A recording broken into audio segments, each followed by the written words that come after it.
See if this works worth a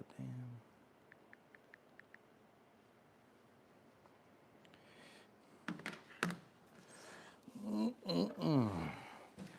Not really set up yet, so it's probably gonna throw everything off. But I'm probably mute this. That's a good idea. Give me a second, guys, if you were watching it all. Trying to get where I can read your comments because my phone's actually the one recording.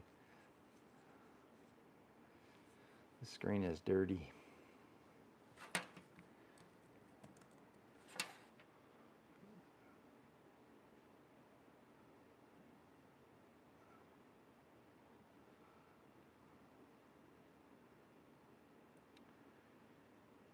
All right, I think it looks okay.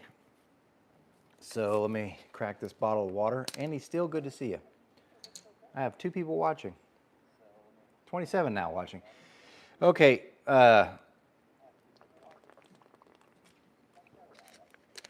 Here's some of your ASMR. Can you guys hear me okay? Hey, no Superman, the Don't Port Cast Iron Head A Chevy RC. Try not to break that one. Jamie, it's your pal. Good to see you, buddy.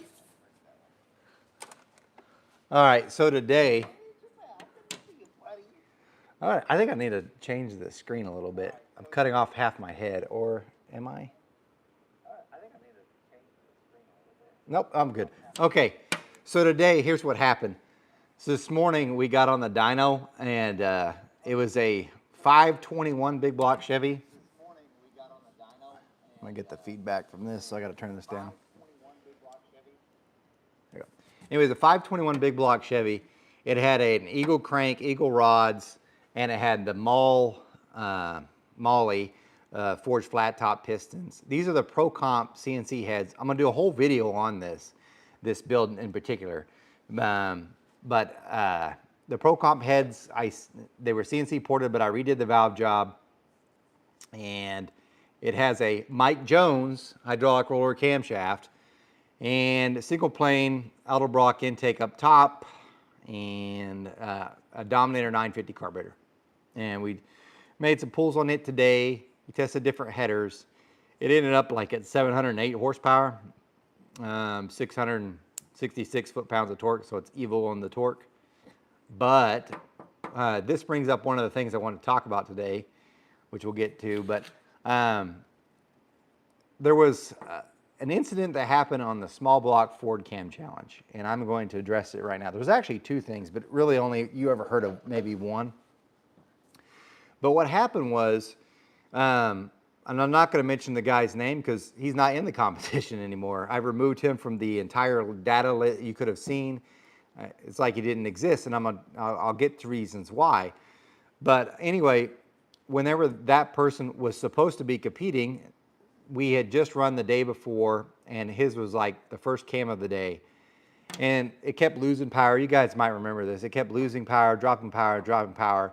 And eventually, I mean, we checked everything. So I'm checking lash, I'm checking timing, everything. We pulled off the filter to make sure that the engine was okay, only to find out the whole time it wasn't getting full throttle. So what had happened was we'd put the camera out in the live feed to record that, and it was recording the live feed as you would expect. And anyway, it was recording the wide open throttle, and that's the only thing I looked at just to make sure it got wide open throttle. Yeah, I missed something, totally did. Anyway, because by the way, this had been 4 hours, something like that, on this one cam, and this is like cam number 2 or 3. It was early on. So I'm thinking of all the other cams that may not get done if this doesn't happen, because it's taking forever just to change them.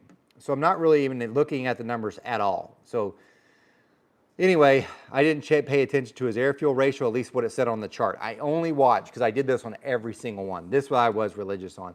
At the back of the dyno, there's a little gauge like this big, and it's an AEM O2 sensor, and it's reading the O2, the actual measured O2 from the O2 sensor. The dyno sheet itself has the measured one. It has the airflow from the turbine, and then it also has the fuel turbine. I didn't pay attention to any of those, so those numbers, I didn't. So only thing I cared about, because that's how you won, was the horsepower and torque, period. So anyway, look at that. It backed up what it had just done. So we did 2 back-to-back runs for a total of 8 runs on that person's camshaft. Went on to the next one. I didn't think anything of it at all. At all. Did I hear anything more about it, like, hey, the air hat wasn't on all the way or anything like that at any of the other times? No. Did I even hear it after the competition was on? No, because I should back up. Here's what happened. I didn't spot it actually till 3 days ago. The air hat is just the hat that we put over the top of the carburetor, and that's the reason why it works, is because that air hat sits on the carburetor, and all the way at the top there's this little spinning blade, and that measures the amount of airflow that the engine has. And it had come off, and that's the reason why the air-fuel ratios were wonky on the sheet. It showed really, really rich because it wasn't measuring the air right. Because what had happened was the spring had popped off, and the air hat had just tilted over just a little bit. Now, did I realize this to happen? No. Like I said, so worried about getting the other camshafts finished, I didn't even care about that. Cared that it repeated, move on, right? I'm watching the air-fuel ratio. It's about the same as everybody else's. Moving on. No big deal. Don't think anything of it. And then, of course, after the competition's over, sometimes you have people that complain. They're like, hey, this wasn't what it was supposed to be. I didn't do as well. It must be your fault. You must have done something. Never them, because God forbid someone take accountability. But anyway, I'll let that go. But then this happened on Monday. So this was a Monday thing, or Tuesday, Monday or Tuesday. Hell, I can't remember. I get a text from someone else, and they're like, hey, so-and-so's running you down and running Gary down. And this is where I about lost it, because, look, I get people can pick on me because I got a YouTube channel, you know, you do whatever, you can pick on me all you want. But Gary, and it makes me more upset because Gary's just even, personally, he's even doing me a favor to even do parts of this. Yes, I'm paying him, but he didn't have to do this. He could turn down this work and make more money doing other jobs. And he could give 2 shits who wins this thing. So I was very, very mad about that anyway. So I'm reading it, and yeah, that's what they accused. They accused the whole thing of wrong. And yeah, this is all taking place on Yellow Bullet. And so yeah, there's only like 6 people in total from Yellow Bullet anyway, and they're all the same jerk-offs. But anyway, someone's saying you should give him his money. He should give you your money back, because that same guy that was trying to compete also had sent in another cam. So in other words, he was so confident in his first cam that he thought he should also send in a second one that was totally different, because he thought that whatever. And anyway, he was texting me the entire, I wouldn't say the entire time, but a lot during the competition. Are you going to test my camshaft? You got time? You test? And he was going to offer $400, by the way, which you're like, well, that's a lot of money. No, no, it's not. I promise you it's not. Matter of fact, if you knew how much today's dyno session was, you would understand. No, it's not. But anyway, it wasn't like even I was trying to turn that down. It was more that I didn't know if we were going to have time to finish everything. And even as it is, when we finished, you can't just be like, well, it's 5 o'clock on Friday. We got done by 5 o'clock. The engine still has to get off the dyno. I still have to pick up this entire mess. So it's not like 5 o'clock, you call it. I need to pick up my mess so he can go home. He's got a life too, Gary does, you know, and so does this guys.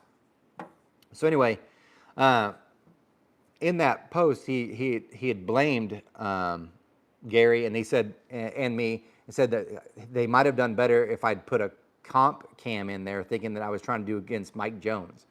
I don't have a vendetta against Mike Jones. I don't agree with everything, but he probably doesn't agree with everything I say too. But I don't have a vendetta against anybody. If I did, I would already tell you. I don't have to hide behind stuff. But anyway, regardless, on Yellow Bullet, there was just people saying you should have got your money back. And so I'm reading this, and he's just bashing me and Gary. So unlike what Yellow Bullet does, I actually contacted him. I texted this guy, and I said, hey, the reason why I didn't want to do it, because he'd asked me, do you want to do testing after this is over? And after reading the comments from before, blaming that the heads didn't flow what they claimed, and that's the reason why he didn't make the power, whatever, I was like, no, I have no desire to do any more testing with you. And I just made it real simple. But now I said, you know, the reason why I didn't do any of the testing with you is because you ran your mouth. And how dare you accuse me of this sort of stuff? And Gary, that's not fair at all.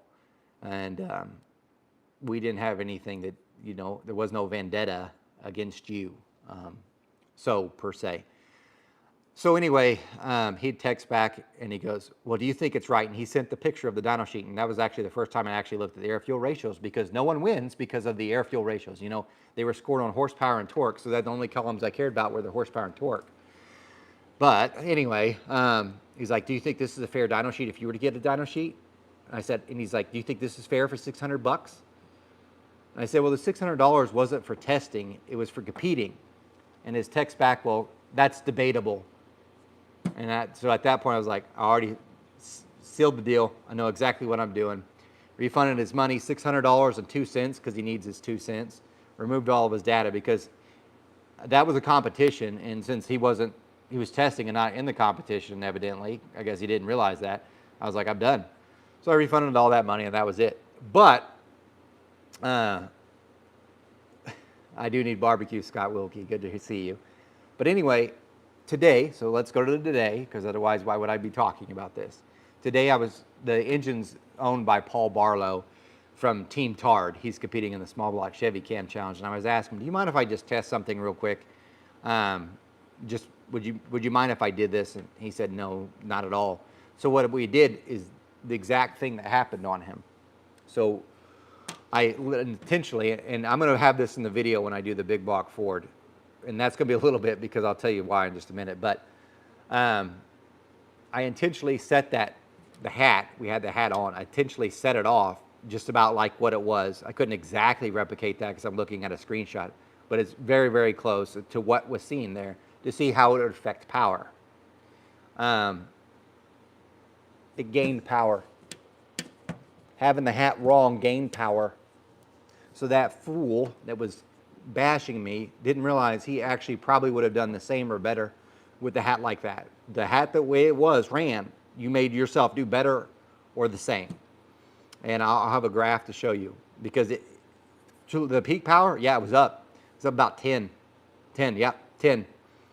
Torque at the beginning, it's because the way he rolled in, it was a little high too, but we'll give him the benefit of the doubt.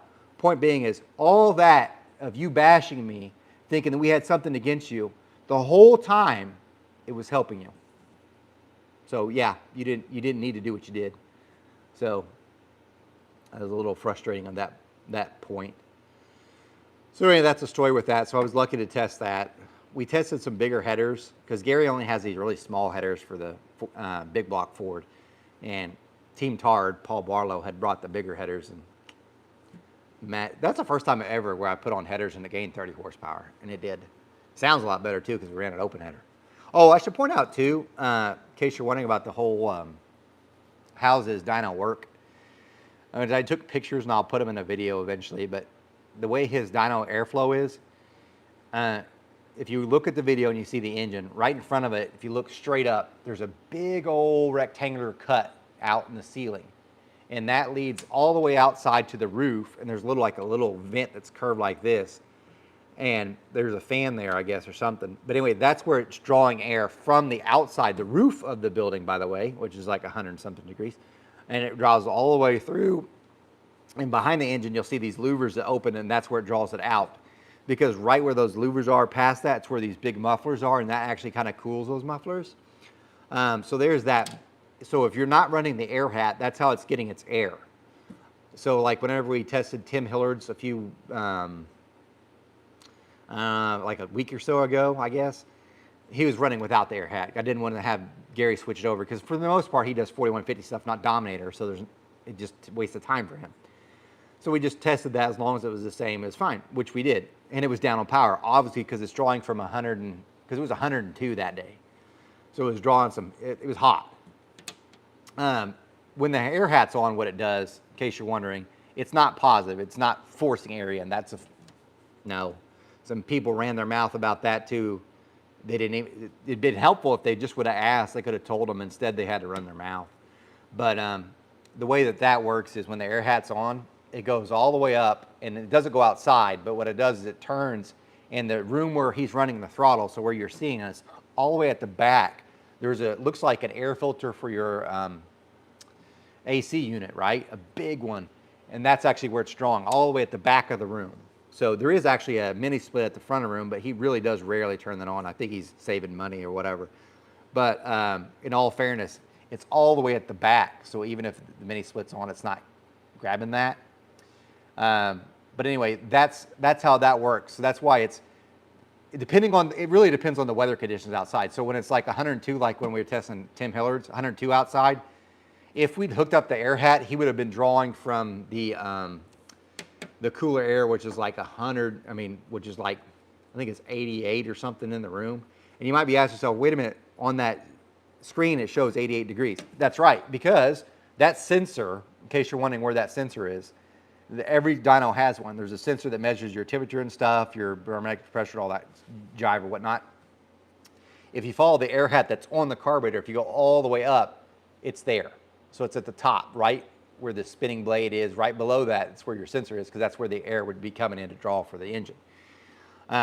So when you don't have the air hat on, it's still reading there. And the air is actually, that's probably the reason why sometimes the engine reads a bit lower, is because it's actually grabbing 102, but that thinks it's still trying to pull from the room, which is a little bit cooler. But in fairness, and I say a little bit cooler because in most times, that room itself is the same as the outside temperature, so he doesn't heat or cool that room except for in the winters or whatnot. But the point being is that sensor's at the top, so when the air hat's on, it's reading exactly right. So when it's off and you pull that, you're actually doing better. So anyway, well, not that better, but you get the idea. But just thought I'd explain it. Eventually I'll do a drawing and I'll show you all that. So anyway, let's see what we got here. Scott Wilkie, you look like you need some barbecue. I do. I kind of miss you serving us barbecue. You're a great guy to read the comments while I was working. Jamie Chappell, Gary is a utmost stand-up individual, run a very honest business. He is, and I will say, and I've dealt with a lot of people, a lot of businesses in this area, not in this area, but like this genre, top notch from him. So really, I mean, I am spoiled, truly. In the future, say no refunds. I didn't have to refund his money for the record, but I was like, I'm never going to give you something where you say I owe you. So if Yellow Bullet thought you needed your money to do more testing, you got it, buddy. And he didn't actually even ask for it, in all fairness. But I did say in the text, it's like, you want your money back. And he's like, who's being the dick now? Yep. So, but anyway, why do people run their mouth? They expect you to do favors for them, but don't understand people. I don't understand people either. Okay. Because they can't do any better. That's true. Good point. Don Carlson, Eric, sorry to hear about all this drama. When you competed in Engine Master, was there drama competitors like you experienced, and how did they handle this kind of stuff? I am very glad you mentioned that, because I haven't said this, but I don't mind saying this. One of the guys competing, I'm going to sound like a dick for sure now. One of the guys competing in the small block Chevy Cam Challenge is Randy Malik, right? And I told Randy Malik this, and my sister's working on it now. My sister is an attorney. I said, Randy, I'm not going to let you compete unless you sign an NDA, which is a non-disclosure agreement, in case you're wondering. And you might say, why would you do that? And it's only really for him. The only one that has it is for him. So he probably still seems like it might be a jerk. It's because before he entered the challenge, he was on Speed Talk, and again, someone sent me this, saying that the only way you could get the data that you had to have PayPal to do it. You didn't. PayPal was just a processor. He was lying about how to get it, and it was making me so upset. Instead of just saying, hey, but obviously he mailed in a check, so it works. But anyway, so Randy Malik, I made him do an NDA, and the part of that is because I was there at Engine Masters, and I saw him for sure get upset for several years. Not every year, because I think at one year he won. So he himself had some drama, but I wouldn't even say, and I'm not bashing Randy and necessarily, of course, a little bit on that, but in all fairness, he had competed in all Engine Masters, I think, except for maybe the one in California.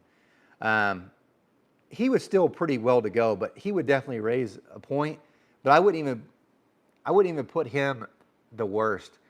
I can't remember, this has been years ago. I want to say it was a Pontiac guy. Someone will remind me. He broke he broke a rocker stud during the competition, because I think that year you couldn't run shaft rockers.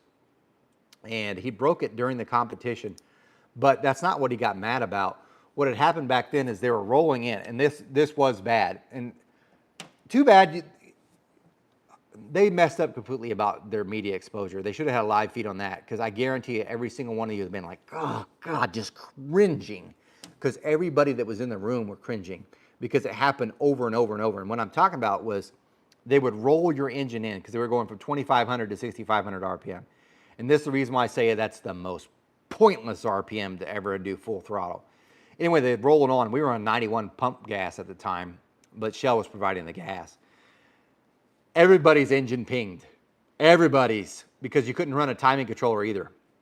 I mean, everybody's. So it was like sounding like a bag of marbles. So even mine did it, and I was like, oh God, you could just, but some were definitely worse than others, and his was really, really bad. And I'm not so certain that he didn't break the rocker and tear up a ring or a ring butt at the same time because it filled the room with smoke. But when he got done, that was a bad one. He was furious, and he was yelling at the dyno operator and all that. It was bad. That was a bad one for sure. But I didn't have that problem. I had the pinging, but not like where I was. When you hear the ping through the entire run almost to like 6,000, and John Kazi, for instance, he won it, pinged almost the whole way. Yeah, but so there was that drama. There was some other drama stuff too. Like people did try to, I wouldn't say they were cheating or nothing, but they're definitely taking advantage of the situation. For instance, it's just because it's like one of those things where they have rules, but you didn't ever think about something that you could have done. For like instance, you could have dumped your water out of the engine block. And some people did. And you might be like, why? Well, if you dump the water, you could put fresh cold water back in, you start the run, it's going to take longer for that cold water to warm up because they made you run for 5 minutes and then to make pools. So you're intentionally running with cooler water temperature than everybody else if you did that. Some other people played around with, this was genius. This is genius. Remember I was talking about that at the top of Gary's thing, there's a little plug in there and that measures your air temperature, the barometric pressure and all that. Well, what some people were smart about doing is because at Engine Masters, it was a positive displacement. It actually blew air on top of the engine. So it blew it onto the carburetor and all that. It was positive, right? What they did, and it was smart, several people said, turn off that fan. So after the engine was ran, they would turn off the fan. You're like, what benefit would that have? Well, here's what it would do. If you turn off that fan and you let the engine sit, all that hot air rises. And right there is that probe that measures the temperature for your correction. So in other words, remember that dyno is trying to correct to like 70 degrees. And there's other factors too, but think about just the temperature, 70 degrees. When the air is blowing outside, because we're running in the end of September, October, it's probably 70 or so. So that's 70 degrees, you're getting into the engine about 72 or something like that, right? If you turn the fans off and you let the engine just sit there, all that hot air rises. So what that sensor sees is it'll start getting hot. So that air around that sensor is going to be like 80 or 90 degrees. Now, if you remember how it works, the dyno works, it takes that temperature and it tries to correct it to 70. So all that hot air right there is on that sensor. So that sensor is actually warming up while they're waiting in between, because we had a 20-minute where you could tune the engine, you could do whatever else. So that sensor there is getting warm. And then what they would do is they'd start the engine and then turn on the fan, because now that sensor says 90, but you're getting 70-degree air. So their correction would be higher because of that. So it made them score better. Did I think to do that? No, because I didn't know what I didn't know. So there's your little drama thing. Did I get mad about it? Go, oh, at least, no. I should have been smarter. Like, that's the thing. I wasn't like, how dare you? You owe me my entry fee. I should have been smarter. Hopefully that answers that. Lynn Running Deer. Question, is David Visor's formula correct for header length the same as tuned headers? I've never used his formula for the tune length stuff or none of that. I use Pipe Max. Oh, speaking of which, since I got 81 of you watching, I'm hoping all of you are cam competitors, cam challenge guys, the small block Chevy one. This is part of the reason for the live feed, besides just getting that other thing off my chest. This is the biggest thing for the small block Chevy cam challenge, because I'm actually foreseeing a problem that may happen. So let me describe the situation. For those that haven't donated, please donate because you're going to get the cam cards. I'm going to mention a couple of them right now. The cam card for Joe Carroll, his intake duration is 227 degrees at 50 thousandths. I can't remember who the other one is, the very biggest one, but I think his is 269 degrees of duration at 50 thousandths on intake. Both those are intake. So if you remember the cam challenge, you run NA, then you run 5 pounds, and you run 10 pounds. Here's a problem I'm foreseeing. Joe Carroll's with 227 degrees of duration because that valve's not open as long. Boost is just a measure of restriction.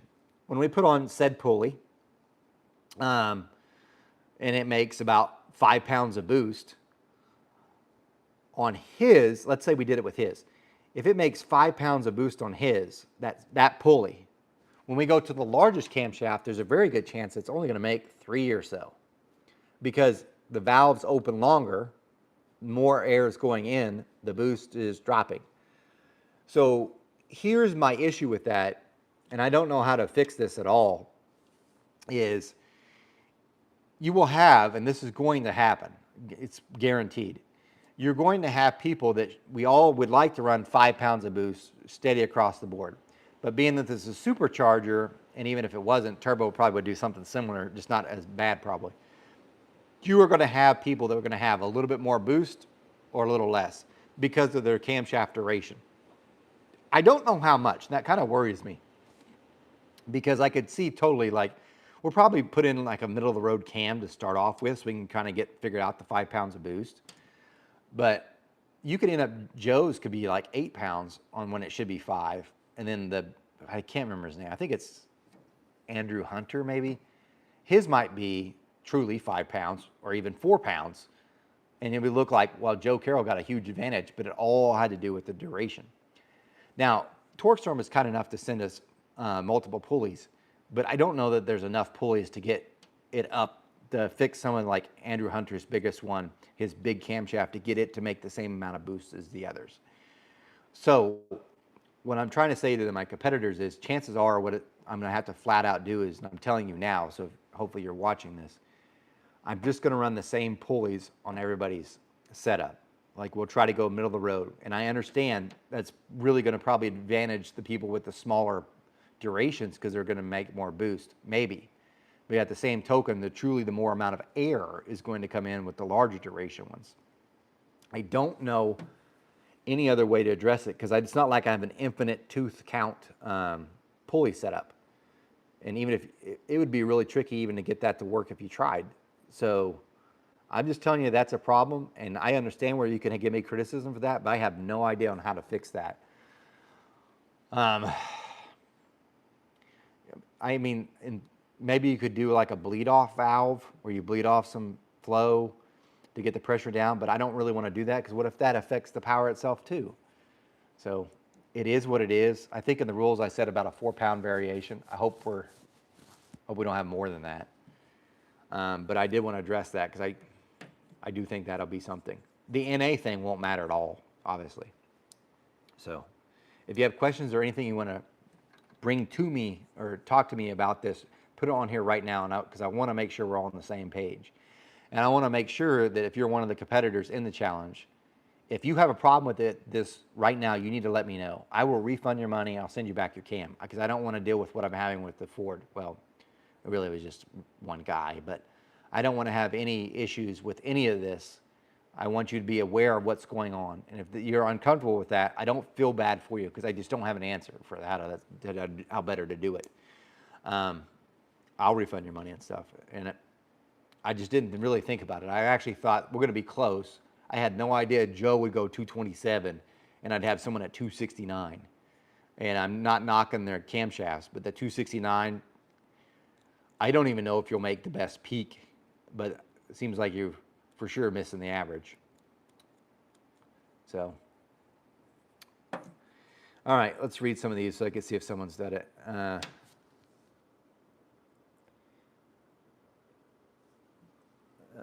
If you do any future tests, I think you should simply simplify them so it's not such a pain for you and you can enjoy what you're doing. I do. Pontiac 411. What I plan to do in the future on any of the cam stuff, maybe the LS I will be a little bit different if I even choose to do it because I really am losing money. By the way, I checked before I came in here. It's, of course, my brain just dropped it right out. I think it's $4,302 right now or something. That's how much the donations are. So it did come up. Either, no, yeah, I can't remember. I'll grab the right number, but it did come about $500 from the last video. So thank you for that. But on future cam challenges, besides maybe the LS, if this can just break even, I'll do the LS. If it could just break even. If it doesn't, what I'll do with the LS and the big block in the future is I'm just going to get a hold of some cam guys. Say, hey, do you want to just do a couple cams, like do a cam, and this guy could do a cam? You just please do something different from the others, and you guys can work together and let's see what happens. And just as a true testing, and then all the donations I'll simply just give to you guys. But I'm not, because I don't want to be someone's. I don't want to try helping someone's ego to make them feel better about themselves. And that's what it kind of turned into some of them.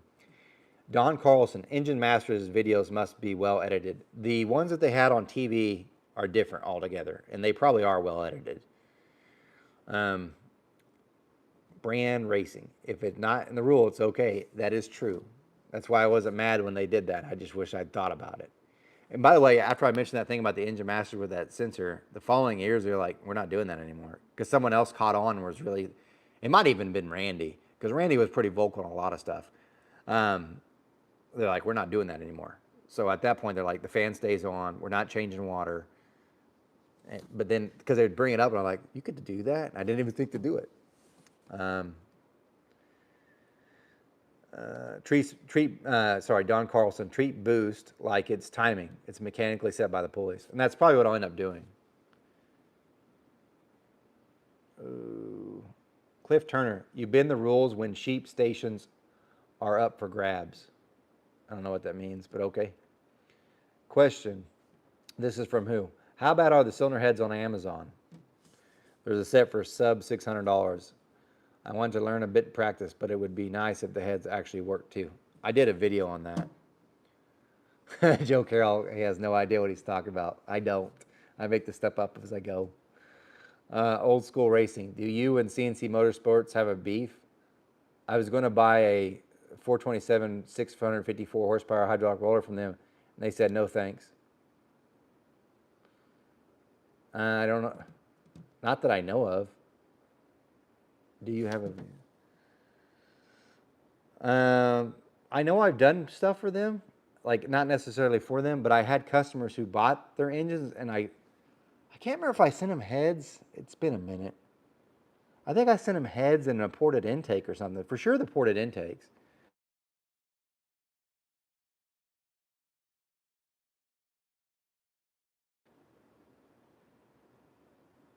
I don't know. Beats me. I almost want to call. I wouldn't think so, because CNC Motorsports actually built this plate that I use for my mill.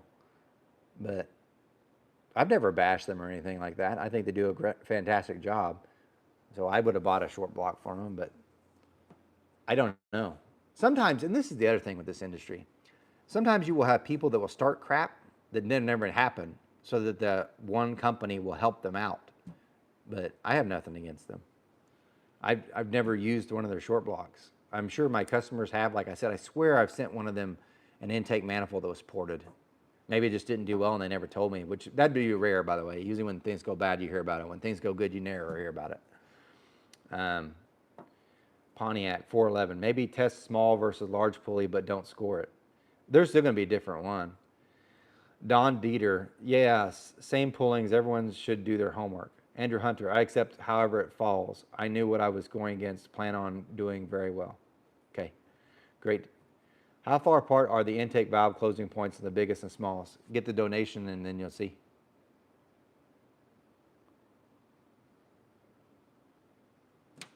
Oh. Nitro Man, old school racing. What would Eric have a problem with CNC Effect you buying from them? Just curious. Old school racing.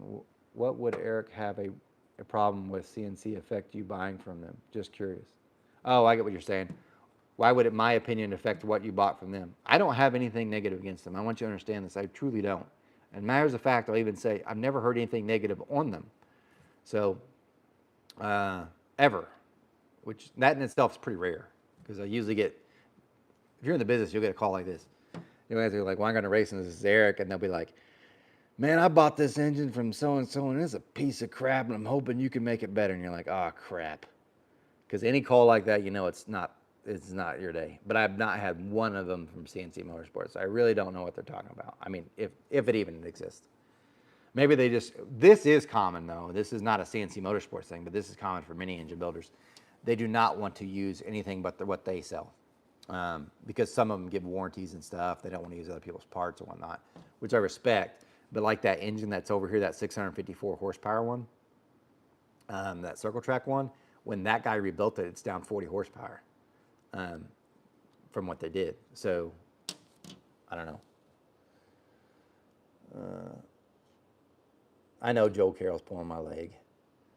The Burrow, what is the LS testing looking like? What is it? It's looking like it's going to be a Dominator, flange, single plane, hydraulic roller, small port LS heads that are CNC ported. They're being digitized right now. Maybe titanium valves.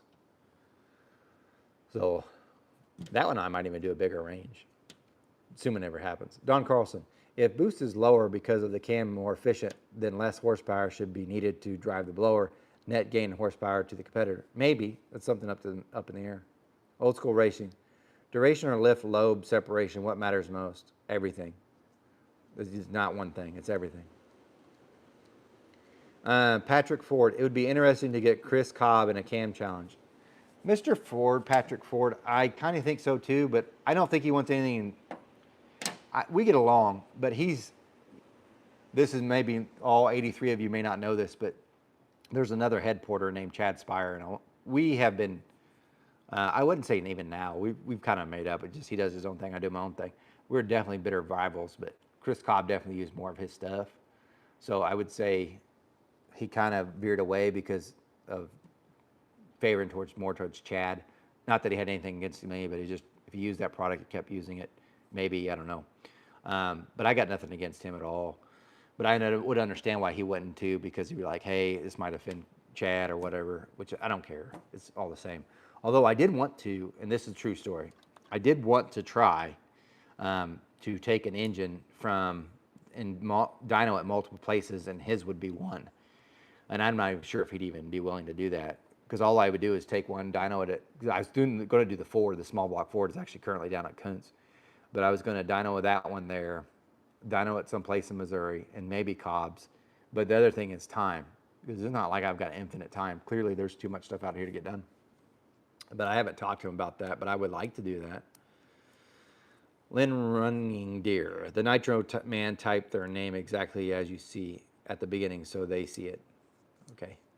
Old School Racing. I was going to enter the challenge. Sorry I left that off. I got it.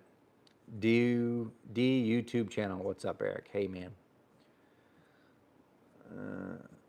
Lynn Running Gear. The guy is saying they wouldn't sell to him. I don't know. I hope I haven't made him mad, but I get it. I truly do. But I do sell a lot of ported intakes. And I think this is one thing that kills me about the intakes, and I probably lose business saying this, but not all the time those ported intakes gain the magic amount of number. You can spend hours and hours and hours on them, and sometimes they just don't gain as much. They just don't. And like whenever we were doing the testing with the 406, that small block dyno mule, I had this 2892. I did it for a customer, and I asked if, would you mind if I put it on the dyno mule to try it? And it was only up like 4 horsepower from the stock 2892, and the difference is dramatically different. So the person would watch that and be like, oh, it doesn't matter. But the 406 only made 650 or 630 horsepower at the time. So it wasn't like, in the higher horsepower engines, it makes a huge difference. So for instance, right now I know one I did the set of Dragon Slayers for, and that same intake, and it's making 762, I think. So it's really, really good. But it's not all the time. So I know I want to say it was a Super Vicar I ported for one of them that went to that. Maybe the ports didn't line up, because that's another thing. Whenever you get an intake and you're trying to port it, oftentimes, without the heads being here, it truly is a guess. Like sometimes you always undersize them, which just so they're not off too big. But if you put it on there, like, it should have been an exact match, you're like, they get it because I didn't send in the heads because it costs too much for shipping and stuff, and they get it, and I'm like, man, this ain't even close. And like, I would rather be undersized because it doesn't lose as much as being oversized. Or, and this happens even though you can port match it, Edelbrock's the worst. You got the line scribed out, but it's already cast further than the line scribed out. So what do? You just like kind of sand it so it looks halfway decent, but it's not right, but it's not your fault. The only way you can fix it is weld. So I don't know, but maybe that's it. I'm just thinking out loud. I hope not. Maybe I'll call them tomorrow. They probably won't even answer my call.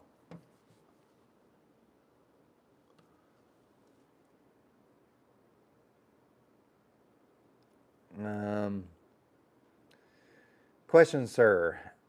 You ever run a 4500 billet nitrous plate on a 4500 4150 super sucker and having two? I have never tried it, and we do not dyno on the nitrous on the. I'm not doing that. Nope. Excellent auto solution. Does Straub or Jones have a cam in the running? I have both of their sticks in my street car. No.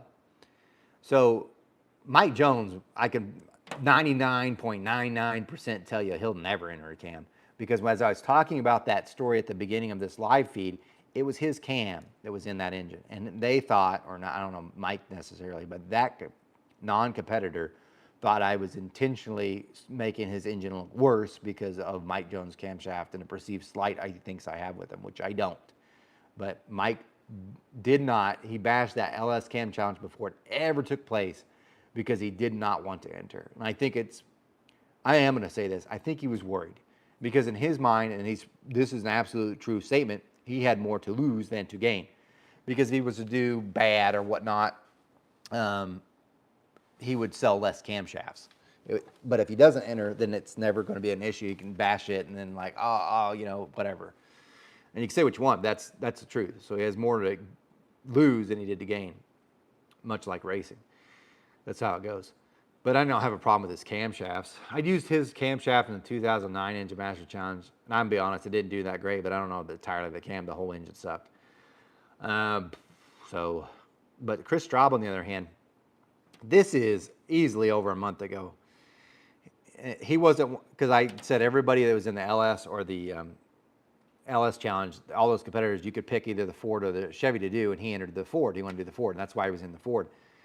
But there were 15 spots available for this in the small block Chevy, 5 alternates, and he said, I want to be one of the alternates. I was like, great. So he sends in a check, but no camshaft. And I told you before, because I did not want this to happen, the cam and money has to be here. He only sent in the money, no cam, and that was a month. And then I think I'd emailed him or asked him like, hey, where's your cam? He's like, oh, it's being grounded 2 or 3 days. That's been weeks ago, no cam. Meanwhile, and I kind of do think it's an excuse, and I'm not knocking Chris because maybe he got busy with his business because he is running a business, and this is not making him necessarily money either. And he'd also competed in 2 others, which is more than many cam people do. But maybe he just got busy. I'm gonna get him to say that he just got busy. I lost it. Okay. Who? Thank you, sir. I'll search through the old videos. By the way, you should do story time maybe once a month. I've heard that. But then like half the people don't want to watch it. I don't blame them. Would you? I mean, you get one. Well, Chevy RC, what the one thing you really want to test, like a certain part or anything? I really want to be done with the cam challenge stuff so I can start testing my own stuff, because one of the things that, like I just mentioned about the manifolds, I really need to do more in-depth testing with manifolds in general, because there are things inside that manifold that I should port like a cylinder head. Like a lot of people just round the curves, make it look beautiful. And I'm not going to mention anybody's name, but I saw the other one, and the thing looks amazing. And I'm like, oh. But everybody else commenting on how amazing it looked. But me, from an actual grinder, I'm like, I'm looking at it, I'm like, you did not remove that much material. All you did was round the corners. You probably got a lot of aluminum in your room, but you didn't really remove that much material. The cross sections pretty much stay the same. You just rounded it. On the flow bench, it looks fantastic. On the dyno, it does not. But anyway, so I really want to test more stuff on the manifolds. It's just time. And once the cam challenge thing's done, I'm going to test my own stuff again. Thank God.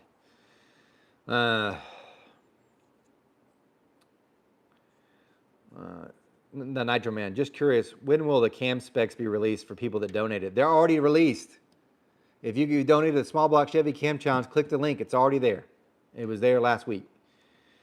Pontiac 411, Speed Talk. Yep, that's the place.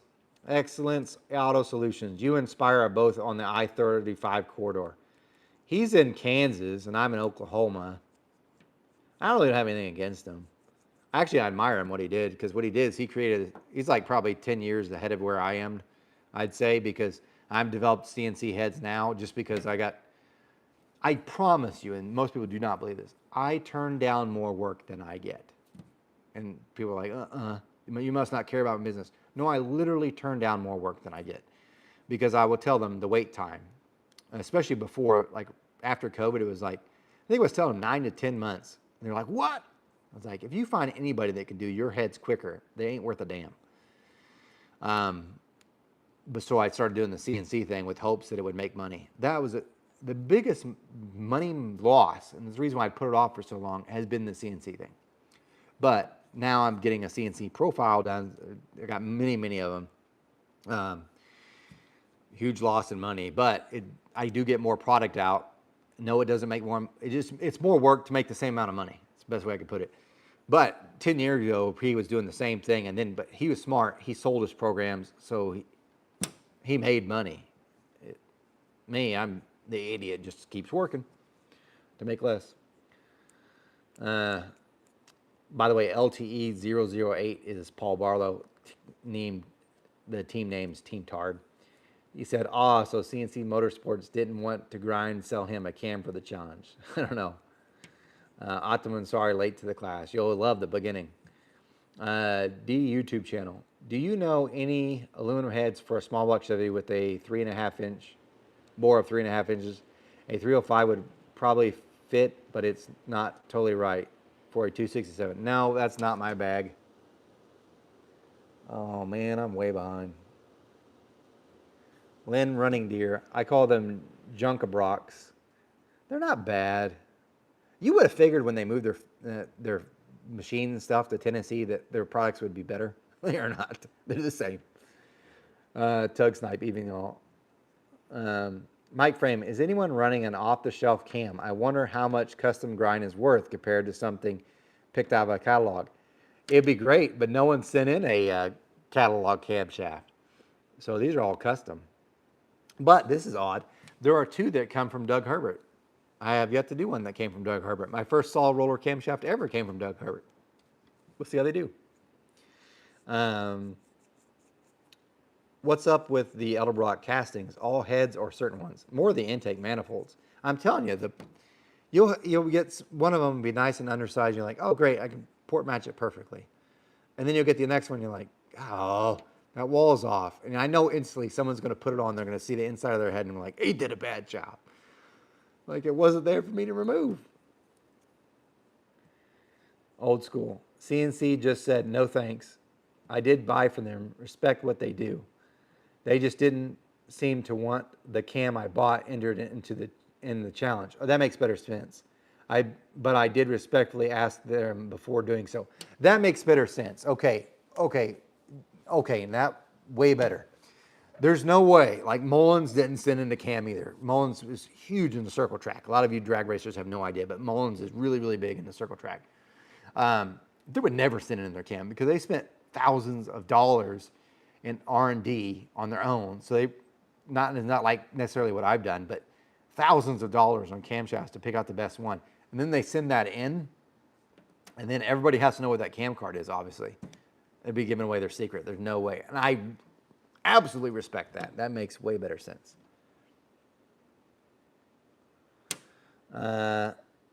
Joseph Baccarella, and I'm sorry I'm bad with names if I say your name wrong. Will you someday run a comparison of the newer small block Chevy air gap dual quad Edelbrock intake against other single plane dual planks you have done previously? Probably not, because I don't have the intake. The one great thing that came from the small block Chevys challenge, and maybe because I wasn't such a jerk back then, because maybe the public hadn't made me so bitter, but the following on YouTube, when I had 7,000 subscribers, and I have 42,000 or something now, when I had 7,000, and I'm being honest, they were nicer, I guess. Like they would help out in any way possible because they're like, look, I'm doing this. I'm going to do this stuff. And they're like, hey, I got this intake. You want to try it? Absolutely. And they would just send in stuff just to test. A lot of that stuff they said, just hold on to it. Just whenever. Just don't sell it, but just hold on to test later. Like, I don't know how many small block Chevy intakes are out here because of that. It's a pity that the small block Chevy dyno mule is not still going. That I can say is because of Chris Straub, because that block's still there. I think he said 2 or 3 weeks ago that he's waiting on the tooling to do the lifter bores. I ordered it in April. I should say Summit shipped that block to them in April. Actually, matter of fact, Summit sent me 2 blocks. One went to Kuntz for the small block Chevy Cam Challenge, and one went to Chris Straub at the same time. Kuntz has that engine together. Tug Snipe. Mike Frame, I have a custom ground from Comp Cam. It's a Lanati going before Edelbrock absorbed Lanati. It's a solid roller, small block 4, blah, blah, blah. Okay. Don Carlson, I think it would be interesting to have an off-the-shelf cam, but you probably could never get a manufacturer to compete. Once again, they have more to lose than to gain. I'll tell you what. I'll put this out there because screw it. If I take a loss in this, I don't care. Since you watch this live feed and there's 90 people watching this, if you're watching this, spread this. You could say I said this. If you want to see a shelf cam entered in the Small Block Chevy Cam Challenge, I will run it. Here's what I want you to do then. Very simple. I want you to vote, then send in what shelf cam you want. And I'm going to probably do this as my update video on Saturday, but I'll give it a week. And whatever one that the audience picks the most common, whatever that shelf cam is, as long as it fits the rules. Remember, has to be hydraulic roller, can't be over 400 lobe lift, 900 or 1-inch base circle. If it has that, I will run it. You have my word. I'll buy that camshaft and I'll put it in there and run it against what they have. So it doesn't matter the brand. I don't care. So if there's a shelf camshaft that you want to see ran, you can email me at weingartnerracing@gmail.com. And we'll say for the next week, so until next Saturday, whichever one I get the most votes on, I'm going to buy that camshaft. Hopefully it's in stock, and we'll give it a shot. That sound fair? Because I think that's the best you're going to get. And we'll see how it compares. So if you've got one, I think this is it. And then you tell your buddies, hey, you want to see this shelf cam?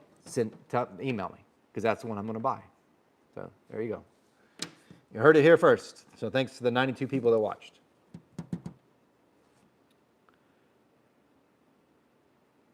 Oh, man. Which ECU will you use for the small block Chevy Cam Challenge? This is from Joe Carroll. Good question.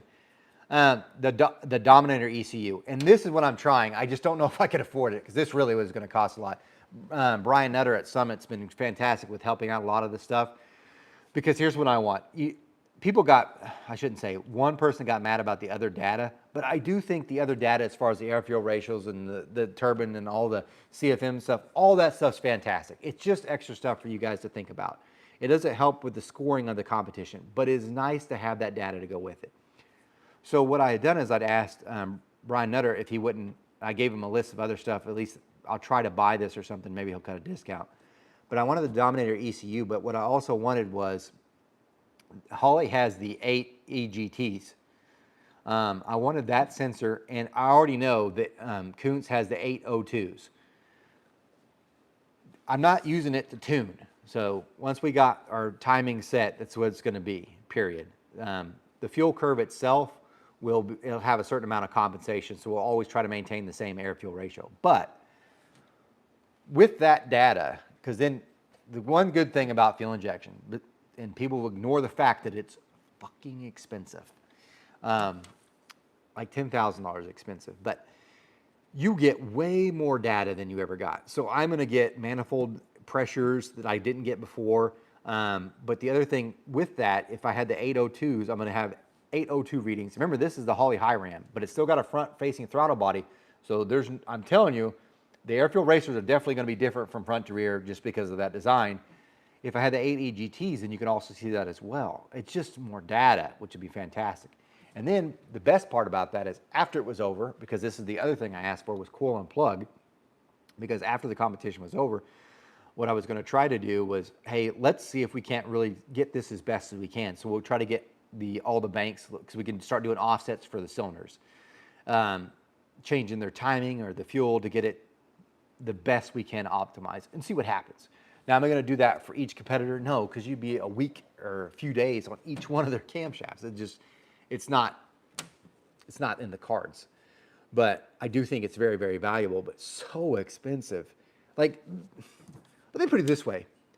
You can send your kid to a semester of college with room and board less than the cost of what I just described for the ECU, the 8 EGTs, the 8 ignition coils, the wiring harness, the injectors. Do you get how expensive that is? That's why I hate the EFI guys. Like, it's so much better. How much money? And they're like, well, carbs, you still got to buy.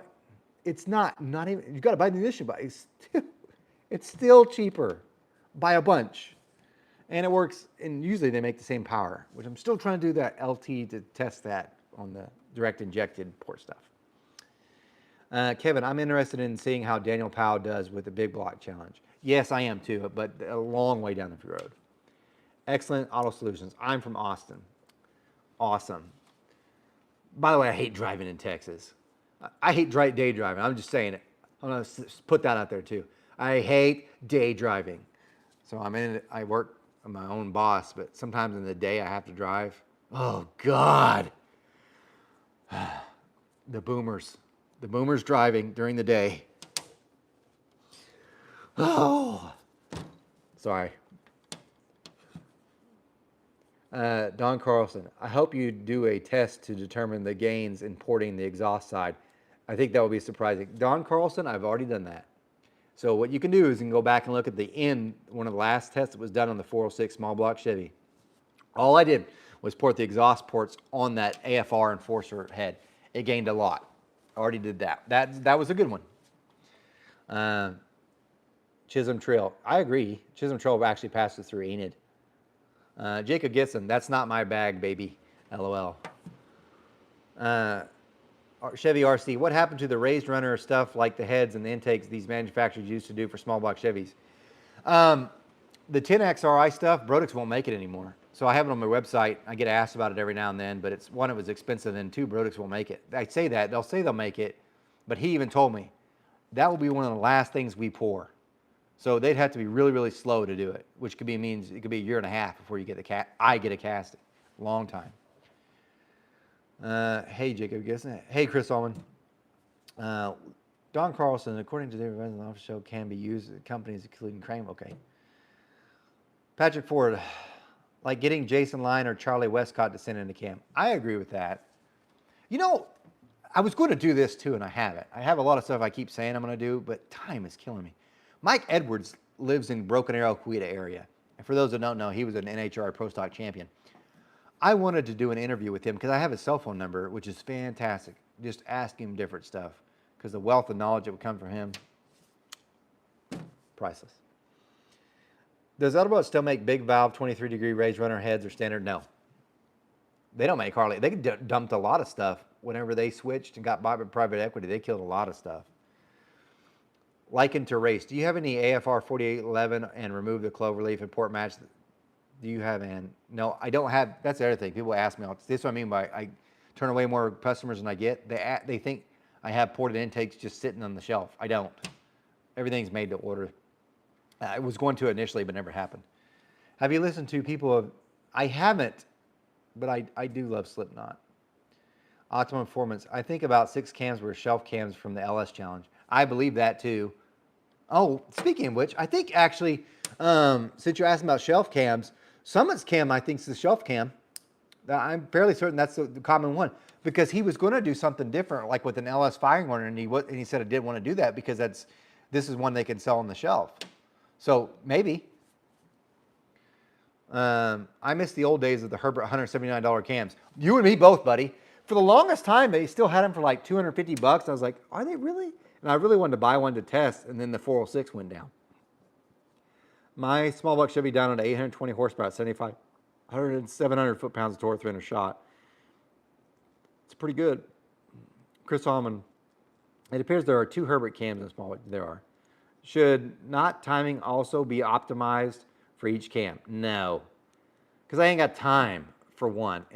And I know that that's one of the other things that they like to use for excuses on why people suck, like why their cams sucked. If everybody had this, which I get what you're saying, like, well, you're going to make more torque in this one area. Yes, totally agree. There might be a slight difference in timing, maybe, where you could maybe make it a little bit more. Do you realize how long that would take? Especially if you're doing the timing curves I do to make it optimized, where we drop out the timing at the peak torque and then bring it back in. It would take forever. It's not fair. Okay, and let's be honest. Let's be totally honest with this whole thing. And that's the reason for me even doing that straight timing. Most people who buy a camshaft, custom or whatnot, do not go through the effort of doing extra things with the timing. They don't. They run it the same as what they were. And I'm being honest.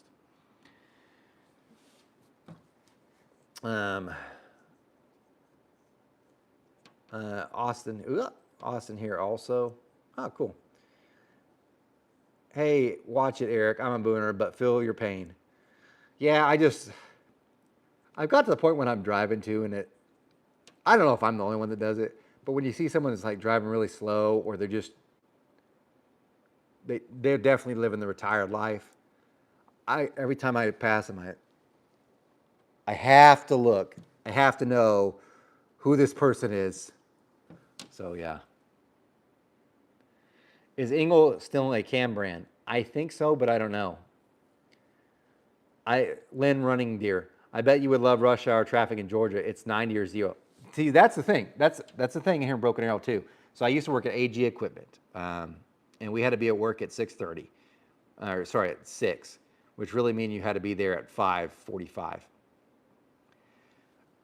Most of those people lived in Quita, and I call them Quetards because my wife's from Quita.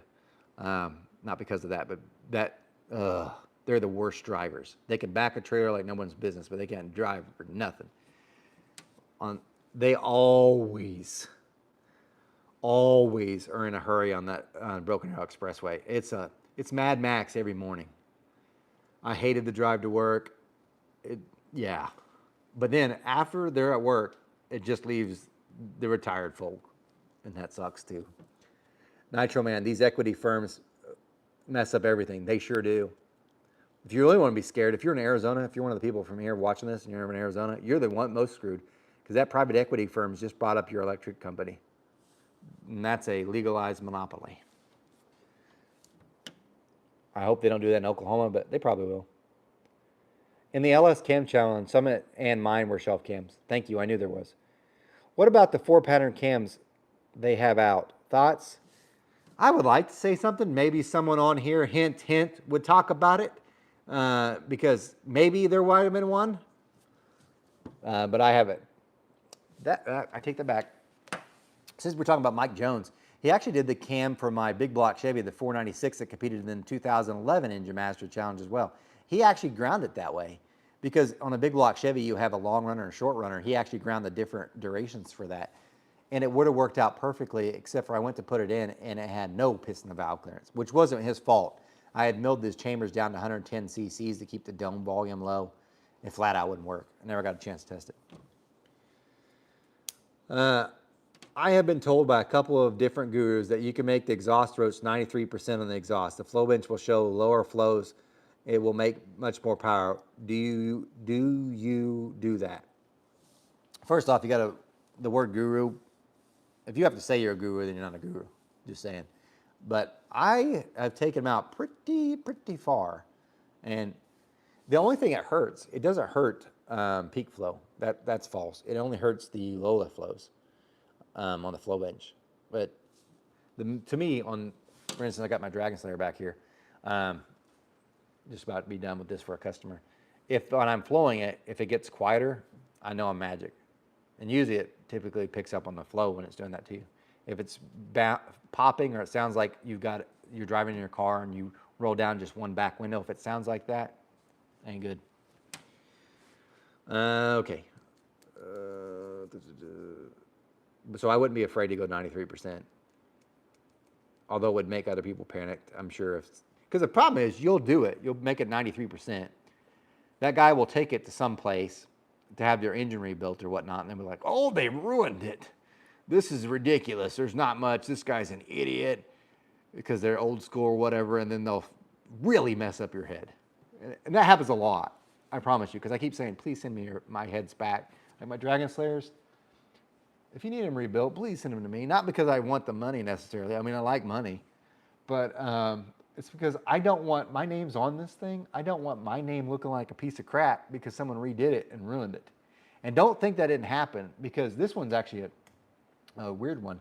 I tried a 45-degree seat on my Dragon Slayer, and they were designed with a 50-degree with the hopes maybe it'll pick up some low lift flow. It picked up a ton at 0.2.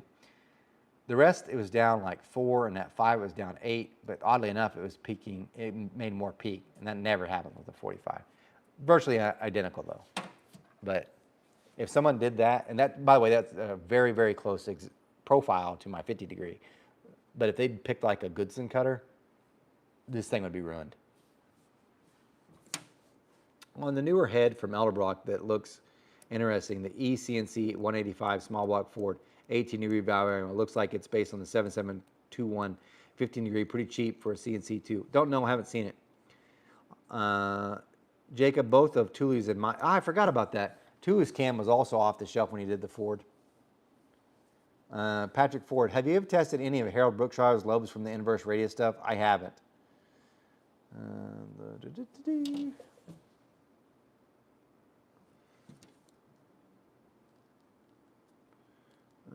Patrick, my cam in the photo. Okay. Don Carlson, I'm a boomer too. First off, light and at least 10% overposted. I'm not the problem, LOL. That's good. Even boomers know that there's other boomers that are in the retirement age. You're like, these guys should not be driving. Really. We all know them. Liken to race. I have a 4-pattern comp cans, whatever. Please don't do part numbers with me. I hate when people give me cam part numbers because, like, I memorize, oh, that 12475-44. That is so-and-so duration, because I don't know that. I don't remember that. Autodoc 911. Anyone tried making a rocker with a pushrod cup down for the fast initial acceleration and more conservative cam? Never heard of that. I know Engel is doing air-cooled VW cams. Not sure if they're doing anything else. Oh, we're running out of questions. I can't believe this. Eric, are your heads serialized so you can track them, or do you just know them by customers? No, I'll tell you what I do on my heads. So, just so you know, this one has the logo on it, but sometimes, Brodix sometimes makes my heads wrong. I know that's hard to believe.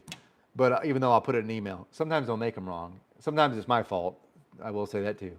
But they'll have my logo on them. And sometimes they'll be just like an as-cast head, because that happened on one of them by accident. It was just a stock Dragon Slayer, and then it put my logo on it. I was like, I'm not going to have them redo it. So I sent it out. But what I do on any of the heads I port, whether it's my CNC ones or hand port, I will sign them. I literally will sign them by hand, and there'll be a date with it. So, and that date that's there tells me when the head was made, but also they're not serialized. But if you tell me the name of a customer, every one of the flow sheets is saved in the computer underneath the customer's name. So that's how they're kind of there. That's how I know which ones they are. So for instance, Paul Barlow, I did his Pro Comp heads that were on that big block 4 we down on today. So I'm going to pull up that flow sheet as well. But they're not serialized. I probably should have done some system like that. Except for the hand-ported ones. Well, the hand-ported ones are different. The hand-ported ones, I make a little index card that has all the measurements on it. And that all gets saved. But not the CNC ones, because obviously they're all the same. But a good question. Pontiac 411, texting drivers seems to be the worst. No, there's worse. There's just slow drivers. You know, the ones where like, my favorite thing, and since there's 87 of you watching, you understand this, where they'll have a vet or something fast, like a Mustang that's actually fast. Usually it's the vet guys. And there'll be an older guy, and you'll be behind them at the stoplight, right? And it's green. they're taking forever. And you're like, well, clearly they never raced this. But then they also take off as if they're hauling, if they're in a F-350 pickup hauling 10,000 pounds. So they're going slow as could be. And I keep thinking, and the Tesla guys do it too. The Teslas. Because you ever hear the electric guys are like, man, this thing takes off like it's no other. And then you get behind them and they never do that. It's like, it doesn't matter how hard it takes off. You guys never use it. So, yeah. Joe Carroll, how's the S10 doing? It's right behind me. It's been on jack stands for like a month. All I had to do was change the oil, just the oil. And I did it with my son so I could teach him how to do it. And I was like, oh, I found some drips underneath here. I need to wipe this up. And it's been sitting on the jack stands for more than a month. Bishop kept asking me, he's like, please let me take it to the racetrack. I was like, no, this is not the truck. This is not the vehicle to take to the racetrack to start off with. You need to get your Nova done. Speaking of his Nova, because someone asked, it's at the painter right now. I keep meaning to drop off the hood. I tried to do it all last week, didn't work because Bishop was so busy. And of course, this week isn't work either. Because if I don't get these one heads done tomorrow, I'm screwed.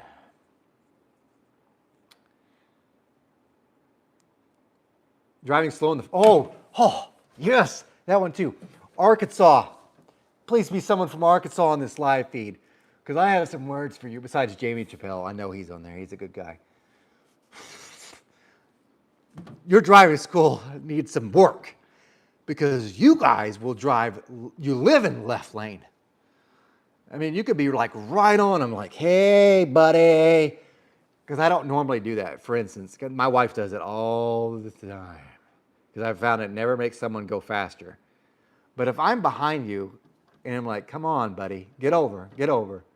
And it's been miles, not miles. I'm going to get the draft thing.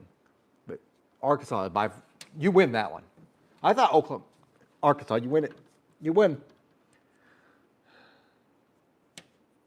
All right. I'm trying to design a valve train where the cam is replaced by an eccentric shaft. Good luck to that. I just have no idea on that. Pontiac 411, because they're texting. Not all the texting, though. I really don't. Jacob, Eric, you said you didn't expect anyone to make more than 700 in the Ford Cam Challenge, but the number of people did. Did you expect this? I did not. Because I've said this before, and people are like, your heads suck. That's the reason why this engine should have made, because my biggest Ford customer, he was actually the first, not probably the first one, but he's definitely one that said it. He was like, man, I don't know if those heads are very good. Because I'd ported a set of heads for him, and I kept the note card. And the flow sheet and everything. Anyway, I did that for him, and he put it on a very similar engine, I think it was a 440 small block Ford, BMP intake too. And it made 770 on pump gas, but I think it had Ed Curtis camshaft in it. And so I was like, wow, that's really, really good. And I was like, great. But he's like, man, when I did the first initial testing with John Batone's cam, and it was like 727. And he's like, man, that's really low. And I thought, wow. Because I was thinking on this dyno, the number of small block Chevys that made 700 with the 23-degree head, 2 of them are mine, or 3 of them are mine, out of 5. And then the number of small block Fords, he don't have any. That was the first one. So to make 700 on that dyno is pretty tough. That's why I'm like, I need to take it other places. Not just because I want to bash it or dyno places, but I really want to see if that's true. So no, I didn't think it'd make that. Even you just look at it, you're like, I don't know about that. I just don't think it's going to happen. Plus, I'd rather be under-promising than over-promising. For customers, what days and times do you remember for people to call you so it's not the worst timing? It doesn't matter. I swear to God, if I'm on a dyno, every time, literally every time. As soon as Gary rolls that throttle in, that phone rings. Every time. And it won't be like just one. It'll be like stacked, like nonstop. I'm getting ready to change a jet. Get off the fuel bowl, got the fuel bowl in my hand. Fuel's rippling down, phone rings. But if I'm in, say, the grinding room, and it's a nice, calm day, I'm making great progress, no calls. But if I'm in the grinding room and something has to be done by the end of the day, call. I can't predict it. And I've got to the point, and I want to make a video on this, but I don't think anybody watched it, not even the 90. If you ever one of these customers, you're like, this place never calls me back. Well, here's part of the reason why. A lot of our calls they get are absolute garbage. You're going to get a ton of spam calls regardless. Someone needs to fix that. But then if you don't have that, you'll have people calling about product you didn't sell them. And trust me, you want to make me pissed. If you really, really want to make me angry, like instantly, ask me to say, I bought this product that you know I sell from someone else, and I want you to give me some technical advice. And then I'll ask you, did you buy it from me? No. Then you need to ask the person you bought it from. And they'll get mad, and I promise you, I'm already 11. But you'll get that. So then what we start doing is we get tired of that stuff because we really do have to get jobs done. And then even if it's not that, you're going to get like, oh, what I said, I'm going to have people calling that really want to buy from me, but they don't want to wait the time. They don't understand, like, it's not like I can just bang out a head in 2 days. Even the CNC stuff, like I get them back, there's still going to be about a week's worth of work to get them ready after they get off the machine. So people don't understand that. So I tell them, like, they'll be really interested. And I used to start, do you have 5 months before they even ask anything question? And they're like, what do you mean? It's going to take me 5 months to port a set of heads. It's going to take me 3 months to port an intake, 3 or 4. If you just want a valve job done, it's going to take me between 2 and 3 weeks. So do you have time? And usually that would get them to do that. But then I stopped doing that because I was just like, I'll be more polite. You'll go through the whole long litany of like, this is the head you need for your stuff. They're really enthused. And then they'll say they don't have that much time. And you just wasted 20, 30 minutes. So what a lot of them do, and I kind of started doing this too, is I just won't answer the phone. I'll wait for you. I won't answer the phone. But what I'll do is because I'll be busy and I really need to get a job done, but I will listen to the voicemail and I will screen the calls. And if I'm like, because if it's a voicemail that says they're just, can you help me with this and this? I'm a bit of a pickle and I don't understand how to do this. Nope, should have been an email. If it's like, hey, I bought so-and-so's product from someone else. Nope, well, definitely no. And then if it's like, hey, I really want to buy your product, great. Then that one I'll call back. So I know if you wonder, and then if you don't leave a message, I will try to remember to call you back. I used to religiously every single one. But now I'm like, I just run out of time in the day. What I do, call you at 9 o'clock at night, Central Time. It's 10 o'clock in Florida. So it just happens. Okay. How much horsepower are you expecting on the small block Chevy cam challenge? That's from Joe Carroll. Man, you talk about ask a loaded question, Joe. I'd really like it to see it make 700, but I don't think so. It's got pretty good compression, 11.4. The heads are pretty good. They're my Dragon Slayers, the 4060 ones. So they're not my best Dragon Slayers, but they're pretty good. They're middle of the road. The high ram is probably going to be fantastic. But the camshafts themselves, if you look at them, the duration on it, if I make 700 with somebody that's got a 240 cam, I'll be shocked, to be honest with you. That's asking a lot for that duration. But we got someone that makes more. So, which it seems like it's a turd when you say that. You're like, if you don't make 700, everybody thinks you're an absolute turd. So if I'm saying like, I think I'll make 650, people are like, that's it? What a piece of crap. You know I can get an LS to do that. Not on my dyno, or not the dyno I use. Just to give you an idea, like the LS3 that I did that has a GPI camshaft that was in it, and I ported the heads. It made 597, and that was good, by the way. But people think that instantly make 700.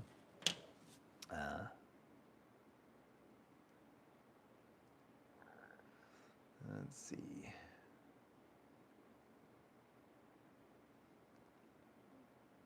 Patrick Ford, moved from OKC to Bentonville. You're not wrong about the left lane.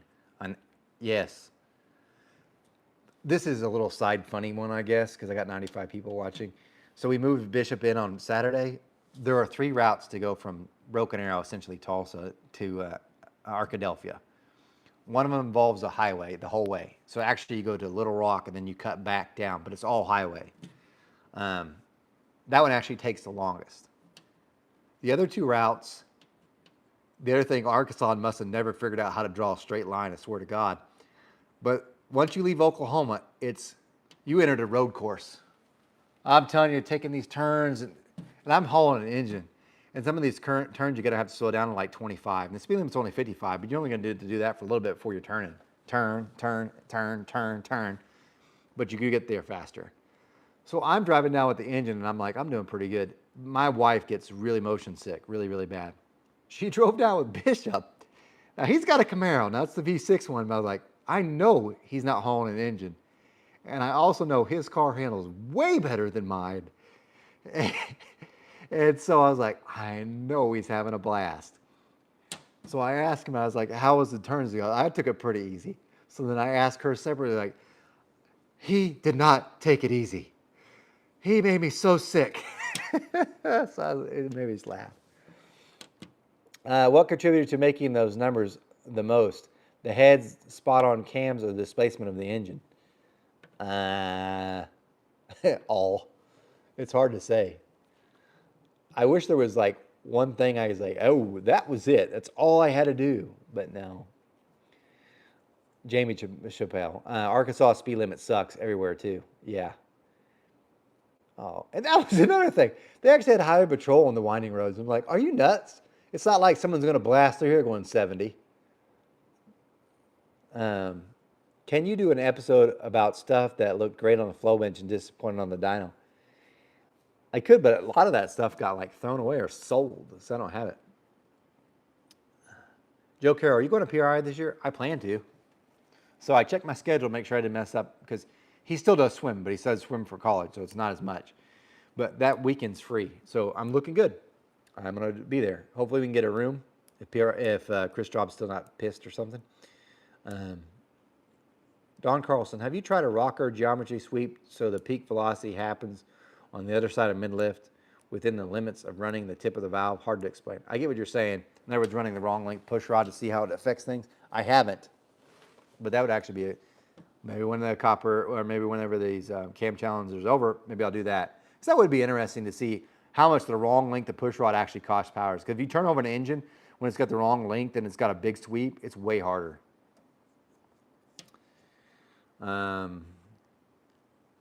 I'm looking forward to the CAMS Challenge Summit at PRI. Me too. Hopefully Chris Straub gets a bigger room too. And I'm hoping I could just be like one person and then all of you. My thought was it was going to be me sitting here. And it's going to be competitor this way. And then the audience would be there. And they'd be like, just ask a question. And I could just be like, what do you think, Chris Straub? What do you think, Chris Allman? Now, instead of me being like the host. Pontiac 411. When cam testing, have you noticed if the exhaust opens sooner, the VE goes up and torque goes down? You know what's sad is I really haven't even analyzed the numbers. So no. Lower push rod cup area. D YouTube channel. Do you know what is the advantage of beryllium seat valve on high-end Euro builds? I do want to I'll talk about that a little bit. I do not use copper beryllium. So I watch Matt MBE's videos, and he's like, copper beryllium, if they don't have it, the rest of them are just junk. That's not true. So I know he wants to say that, and I get why he says it, but that is not true. The seats, the material that he calls it brass, it's not. When you have a coated titanium valve, those things last forever on that seat material, because I run that same one on ductile iron too. Now, and that's 55-degree seat stuff even then, which is pretty extreme. Will the copper beryllium last longer? Yeah. The copper beryllium's biggest thing is it takes the heat out. So like, especially on the exhaust side. Now, is the copper beryllium superior to that material that's used? Absolutely. It truly is. But, and he says, your valves wear out in a season. That is not true. They're coated with, trust me, I've had them come in. No, they don't. But will they last maybe 2 seasons or a season, many seasons more than a regular seat material like I use versus the copper beryllium? Yeah, the copper beryllium will last longer. But here's the biggest thing. The biggest thing. One of them is going to kill me, and that's copper beryllium.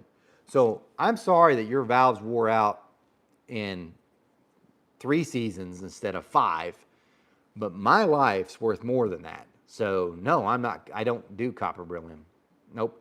Brodix didn't even did it. Matter of fact, this has been about 5 or 7 years ago. Brodix hit me up. They're like, hey, do you want to buy this downdraft booth? And I was like, what are you talking about? And they said, well, we have this downdraft booth that we had for doing copper beryllium, because we were going to do copper beryllium. We were going to cut them, and then we had this downdraft boost, so whenever they did any of the blending, they wouldn't be inhaling it for their health, because we had to have that for the, for the environmental stuff. But then we just thought we're never going to do copper beryllium. We're not going to ever cut them here, so we're not going to do that. And so they want to know if I wanted to buy it, and I said no. But that just shows the point. Why would they, if they won't endanger their people's lives, why should I? It's not worth it. Only the highest end of people, like the true high end, would ever see the advantage of it. I'm being honest. And maybe Matt, because of the price of his products, really does deal with that end. But 99% of you don't need it. And it's dang sure not worth my health.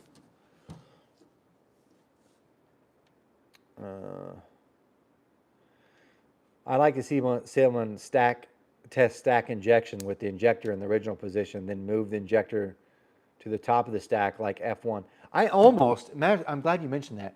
I almost had Kuntz do this. So here's this is small block Chevy Cam Challenge. I almost had him do it. I was going to have them add a second injector, like weld in a second injector bung at the top of the port, like higher up. Because if you look at the high rams, this is for LS and everything else is the same one. Your injectors are down at the lower end. So they have something called latent heat evaporation. That's where when you have any liquid and it turns into a gas, it's going to remove heat from the engine. That's why carburetors actually make more power, which don't tell the EFI guys that, but it's because that entire stream downwards, that fuel is being evaporated and it's cooling the air, so the air charge is actually cooler. But what I was going to have Kuntz do was I thought about having them put bungs in the top to run and another 8 injectors at the top. And then what we could do is I could simply unplug those and then plug them up here and see how much power difference that was. Because I think it is actually worth some power. And I know other people have tested it. I think Pro Stock, as a matter of fact, the people that got caught illegal, they'd actually put it all the way at the top where we have the radius. And they started shooting it there, shooting it up, by the way. So you have your opening here. The injector was here, so it, poof, I think it would be interesting to test. But I don't. Remember what I said about fuel injection being expensive? Very expensive. Ever put an aircraft cylinder head on your flow bench? That's Don Carlson. About 5 years ago, maybe 3 years ago when I started this YouTube, somebody hit me up about doing some airplane cylinders, and I turned it down. I legitimately turned this down. And let me explain why. I was scared. Not that I had the tooling, and they even said they would even buy me tooling if I didn't have it. If I do anything wrong on a race car, they have all the safety equipment and stuff. Maybe they'll wreck, but chances are my stuff will never hurt them. I don't want to think that something I did might have caused a plane to crash and kill people. That ain't me.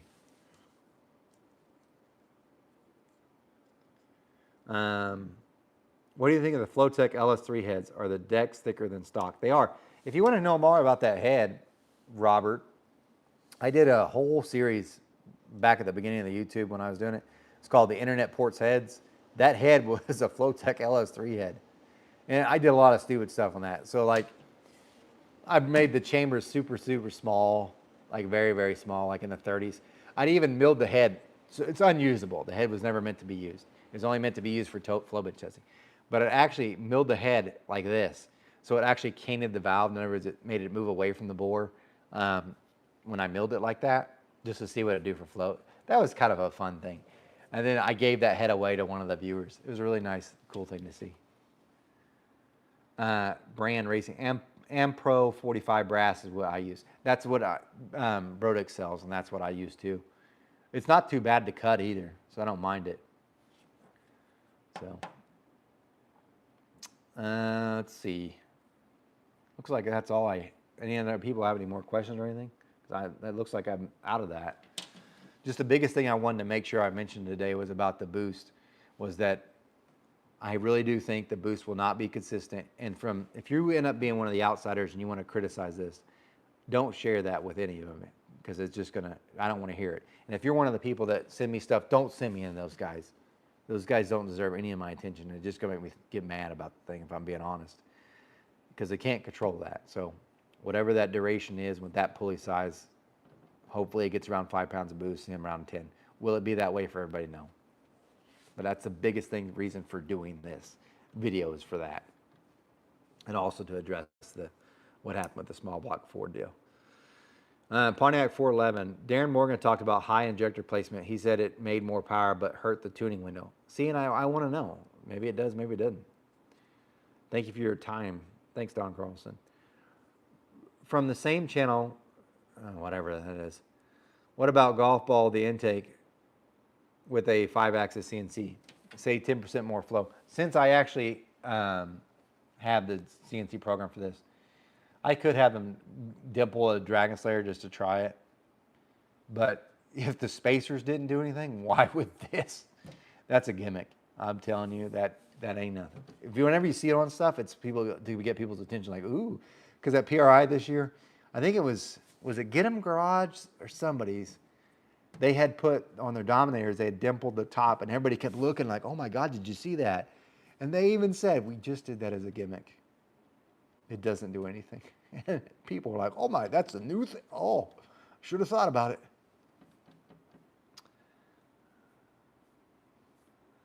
I'm thinking NBA billet heads any good for a daily driver LO? Yeah, I mean, I think every day. Why stop it, you know? Yeah. You know what I kind of would like to get in touch with Steve Morris, not because I'm trying to grow my channel, even though he gets like hundreds of thousands of views. But I want to know what you kind of do with your heads. I wonder if they can't be improved. But he's probably like, how dare you? Dare you?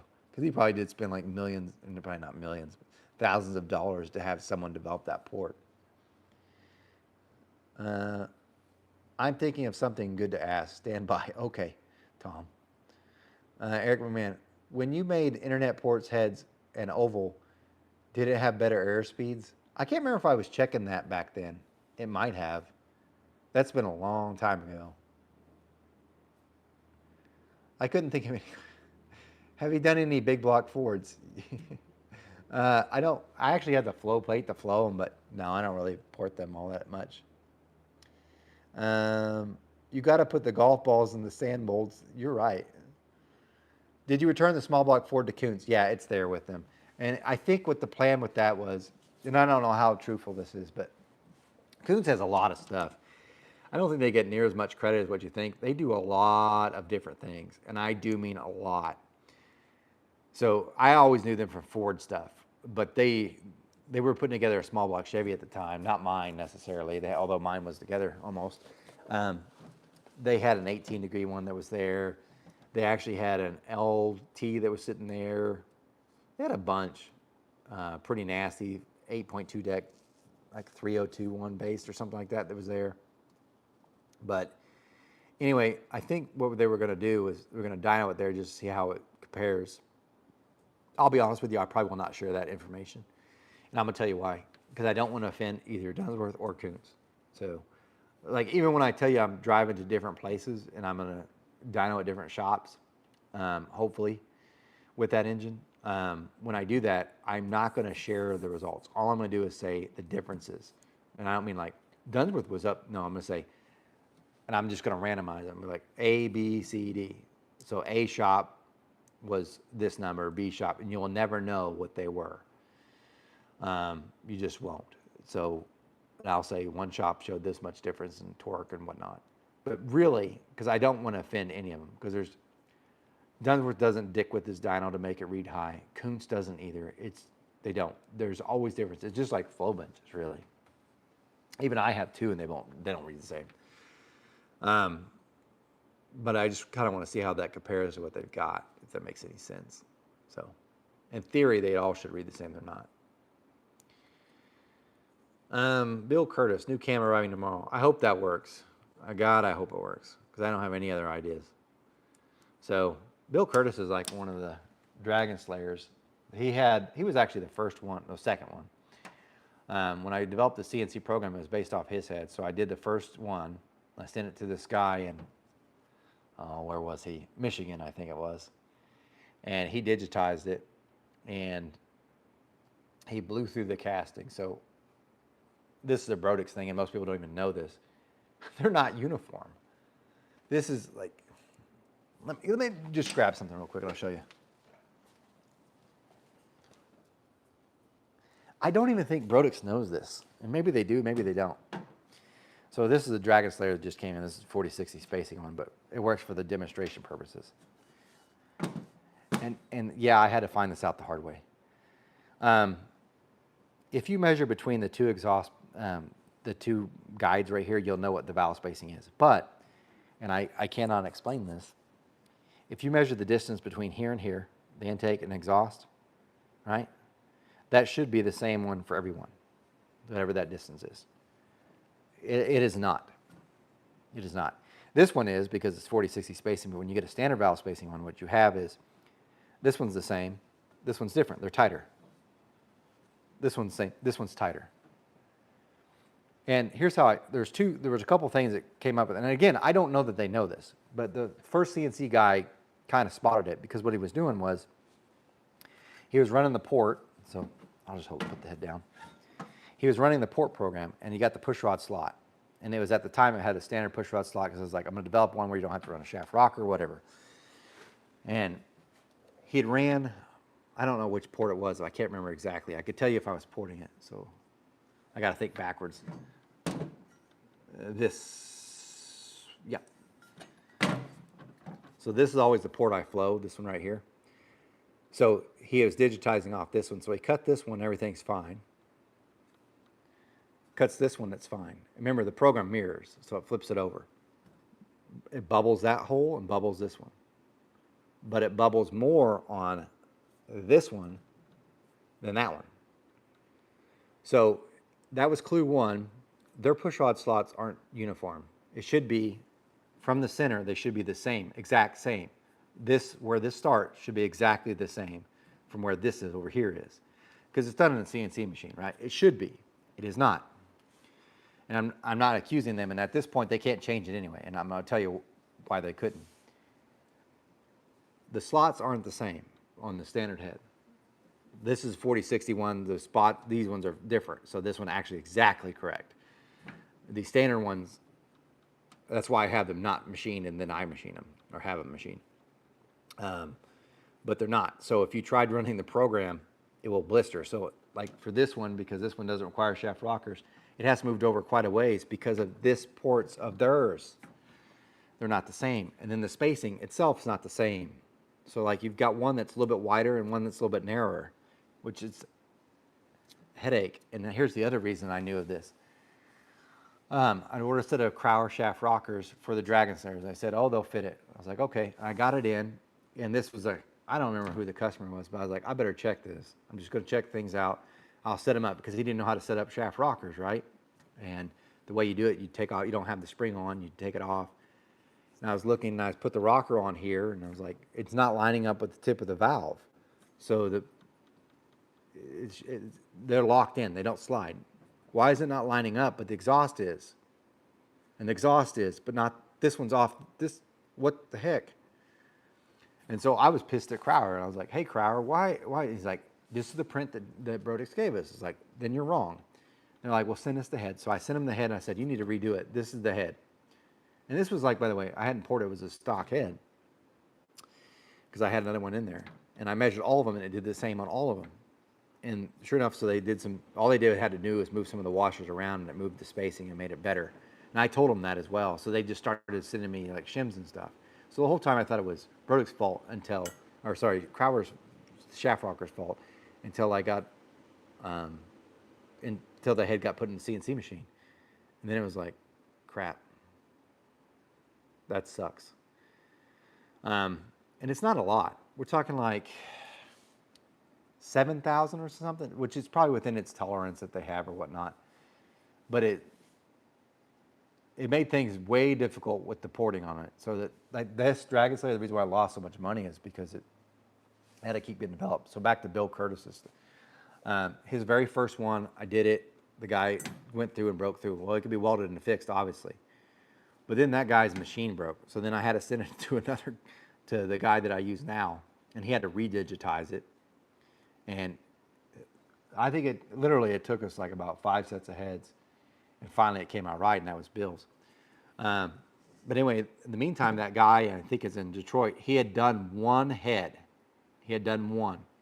And that one went to one of the guys that's on here, Travis Lancaster, I think it was. And the only thing I said was, hey, make sure you check, because that's the other thing that happened. I'm checking the thickness between the intake and exhaust runner. And I want to make sure I've got, at least 80. Well, it was fine on here, but on this one's, which still makes me nervous, but I guess since you're still running, everything's fine. It was down to like 60, which is, I know that sounds scary, but the LS's, some of those are 40. And I know for sure because I had that one Ford that burned a hole through each one that I want to test as well too, which that's another story. But anyway, so that first one was Travis Lancaster's, and he'd ran it on the dyno, and that's a video you could watch on, who built that one? I can't remember who the company that does a whole lot, Skip White. And it made great power. Well, the very next one, after we'd fixed everything, because the idea was you get them because here's how we fix it. We tell them don't do any machining on the slots. And then when the CNC machine gets done doing, they put the slots. So they're exactly perfect. And that fixed it. And that went to Bill. And Bill, I spec'd this camshaft. But at that same time, because now this makes better sense, I think this is what happened, was he made okay power. He run a tunnel ram with 2 AFB carburetors, made like 680. But, I mean, as you know, that head went to Old Man's Garage, and they made 700 with a single plane and a worn-out engine. And Bill's had some really good stuff, so it should have made more, which I was kind of like, oh, that sucks. But then there's always differences in dynos and stuff that make any sense. The camshaft really, I spec'd it, and I thought I did pretty good. I probably went a little too aggressive. But at that same time, I bought 3 other camshafts. And then upon searching the notes, all 3 of us sucked. So I probably did mess up on that dramatically.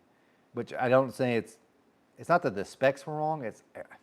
And I don't know if I kind of want to blame comp, but all of them, because the other one made 700 as well. Another one made actually 700 horsepower, and I did a set of heads for him. He'd made 700, but used the same, it's the LXT profile from comp, but it didn't really run as well as it should have. And I was like, what the heck?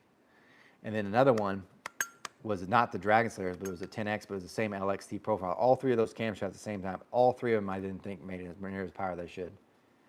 And I'm almost glad that I did the cam challenge, because after that I started having a closer relationship with both Daniel Powell and Bobby at Cam Motion. And that has made, those camshafts have been on. So to Bill's, the 680 really probably should have been a 7720, but he's also turning 7100. So I could say I missed the specs, and I don't think the camshaft's right. It was also during 2 things. It was during COVID. It was also during when the comp switched over with their private equity buyout. So you went from getting a cam in 14 days, 7 to 14 days, and it'd be dead on the money, to that one I think took like 2 or 3 months. And when I got the one back from the guy, we sent it to Brian Tooley to have it cam doctored, and Daniel Powell. And it wasn't what it would said. It was off by, like, from end to end, it was off like 4 degrees, which is quite a bit. And it did have chatter, which Daniel Powell did a video about chatter on, and yeah, that one had it too. So I'm hoping that's the issue, but Bobby didn't. Bobby worked with me, and we did a different one. So hopefully you go faster now, Bill. So I don't always hit home runs. Clearly didn't hit home run on that one, which I don't know how to explain this. Sometimes you'll have the same head, and you could put it on one engine, and it's both got, everything's great on both of them, but somehow it just doesn't do as well. And that, even though they're CNC, they should have been the same. It just doesn't. Some engines are just better than others. Which I felt bad, because like, he did spin a lot, and I was kind of aggravated because I didn't know what else to do. So I hope this does it. If not, because that other guy was, I told you, sold 3 camshafts. The other guy is the one that Dunsworth ended up building the engine for. I said, bring that engine down here. And so he brought it to Dunsworth. I redid the heads. Bobby did a different camshaft. And it just checked everything over. There was nothing that was obviously wrong. We did change to a different piston, because he wanted to run more nitrous too, because he heard it. And it ended up making, it didn't make that much more power. It only made like 4 more horsepower, but it also had 2 points less compression. And he's won a lot of races since. So win-win on that deal. But not every time's a home run. Back to your questions.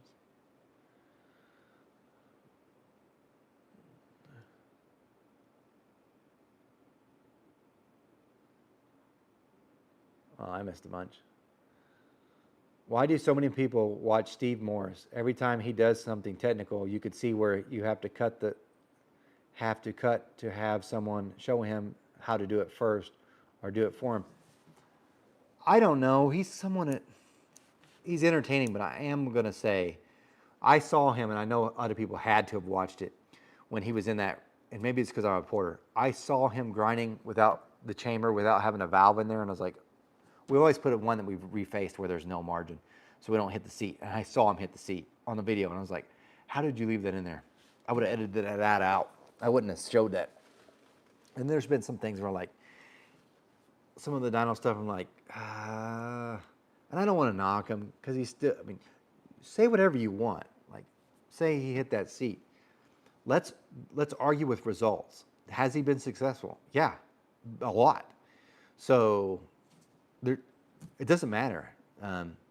He could put dust in the engine. If it still wins, then it looks like you're an idiot. I mean, he's successful putting dust in an engine if that's what he did. I'm not saying he did that, but you can't. I hate when people criticize other persons, but they don't have the success. So he has success, so whatever he's doing must work.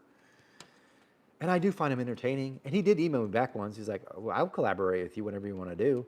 I just didn't have any ideas. I wish I did. I would love to test with him. Anyway, Steve has said doesn't care about improving his ports. He'll just turn up the boost. I heard him say that too. And that's one of those things that people say. I'm like, if you improve the head, you don't have to turn up the boost. You'll go faster with less boost. But that's a me thing. We'll find out too, because I guarantee it, that's the other thing too. We're going to see there's going to be a time where two things make less with this small block Chevy, where it's going to have less total boost and make more power. Guaranteed. Have you tested an ASCAS head versus a ported to see the actual gain? I have. If you go back, which doesn't look good on my part, but if you go back and you look at the ProMax Project X 215 was on the 406 dyno mule. I had done the 235 CNC program for them. So I take that 215, I ported it. ProMax paid me for this, by the way. So I ported it, made it up to 235 cc's. They digitized it. It was a CNC program, and we retested it. It made, which this is the weird part, it went from 215 cc's to 235 cc's. So it's a 20 cc gain. It made more torque down low. On every one of the manifolds tested, it made more torque down low. On the Victor Jr., it made 10 more horsepower. On the others, it might be up like 5, which is like kind of a letdown because like, oh, God dang, should have been worth more. But also, the engine wasn't all that radical. So had we pushed it, it would have made more. But here's the other thing. After taking it off, I then CC'd the combustion chamber and realized it also lost compression like a lot. So it lost like half a point. So it still made more horsepower and more torque down low with less compression. So that's probably the closest one. But the thing you could tell with that is, remember when I went to Bob's the dyno, and he had a set of Trick Flow 230 heads, and what were you dynoing with? I don't remember the AFR one. The Brodix IK 180 heads. They made the same power, and one was definitely ported. It has a lot to do with the intake manifold holding it back. So there's some other weird things. I know. Let's see. Actual real question. For lower RPMs under 6,000, would lift contribute more to power or duration? Just got off work, because best I can do on short notice. And 17 lifts I fixed today. Okay. Daniel Powell had said it, and I was like getting kind of angry because I was like, whatever. But he said, I don't think lift matters as much as you think. And me as a head porter, I'm like, that's not true. Lift matters. There's more flow up there. But he had dyno tested with Andrew Arnett, and he kind of had some more testing to prove that. Well, after the cam challenge, because you had some people that didn't run all the way on the Ford. The max you could run was like 780 lift. You had some people running like 750, so it's 30,000 left. It didn't seem like a many difference. So I still think it matters. It's only when it's like way off. So if someone had a 780 and someone had a 600, same specs and everything else, guaranteed we've seen some power difference. But if you're talking like 750, I don't know. Well, I don't know, because Chris Drops was like 720 and he didn't do very well. I think he was the lowest lift one. Trick flow double humps, are they good for anything other than just looks? I did a video on those. You can watch that. Have you ever played around with roughing up, dimpling textures on a plenum? Yes, did a video on that. The rough textured. It was a Super Victor for the 406 dyno mill. It was ran it as cast. Then I burred it and it gained, and I was, because Chad's all about that burr finish. And I was like, I even called him, I was like, that's a really good thing. But then I thought, I probably should 60 grit this. So I 60 gritted and it gained more. I was like, oh, dang. But I think if you're worried about the finish, that's like the least important thing. Have you seen 355 small block Chevy Steve Morse dynoed at 600 horsepower and 500 was it customers? Yes, I did. And trust me, the 355, my favorite one's sitting right over there. And that's the next engine that's going on Bishop's Camaro Nova as soon as he gets the hang of the one he's got. But I so would love to take that to Steve Morris's, because that one made 580 on pump gas. It made over 600 on methanol, and that's 11.9 to 1. That one is that's a beast, and that turned 7,500 RPM. It actually turned 78,100 when it's in the truck. Love that engine. I think Steve Morris said that his LS SML has flowed over 400. Probably because he's probably using like an LS7 architecture, so you'd have to be pretty bad not to flow that much. Do you have any 360 Dodge heads or just Ford Chevy? I don't mess with Dodge. Those guys are weird. I mean, I'll do a valve job every now and then for those, but I don't port those. I shouldn't say that. I probably would have if the money is right. Most of them don't. I shouldn't say that because I did that B1 for that guy. That's a bad head, but no one ever wants to get that. They want to get like these like trick flow ones, which are decent, but they're not the greatest. And people keep commenting on that run Promax. I forgot I did that too. Promax had a knockoff of a Chinese knockoff of the 270 head. And I need to really remove that video because I get asked probably once every month, hey, when's that head gonna be out? Promax is not gonna sell that head. I'll never sell that head because both of us got contacted by Trick Flow, and Trick Flow is like, hey, that's a copy of our head. You sell that, we're probably gonna seek legal actions. They didn't necessarily say that, but they were asking as a respect thing, could you not sell it? And I said, absolutely. So it never gets sold. And by the way, it wasn't like Promax didn't send that head over to get copied. I don't know who did, but it wasn't them. And that's the other thing. Like, yes, China knocks off our stuff, but every single time they did, it wasn't some Chinese man that came over and bought that head. It was some American company that shipped the head over to China for them to copy to sell over to America. Every time. It's not some Chinese man like hacking a computer to find out what the trick flow specs are. No, they just, American companies like, man, that's a really nice head. I would like to copy that. And so I could sell it cheaper. And then they send it over there. And then China's like, you just asked me to copy a head, and that's what I did. And I'm not saying that's right for China. That guy's probably, I don't know what. 1 second.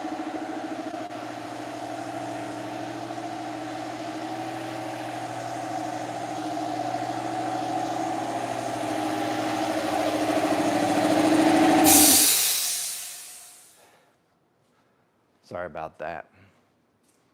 By the way, I don't want to get into politics of that Chinese stuff. I'm just saying it's usually somebody American that had that head copied. Okay.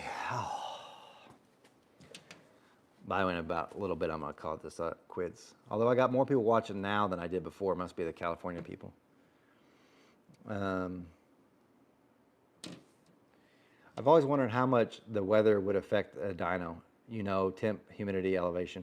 In theory, it shouldn't. Okay, on the port spacing question, I don't know if Brodix CNCing the rough machine, older commercial 4 drill presses are common.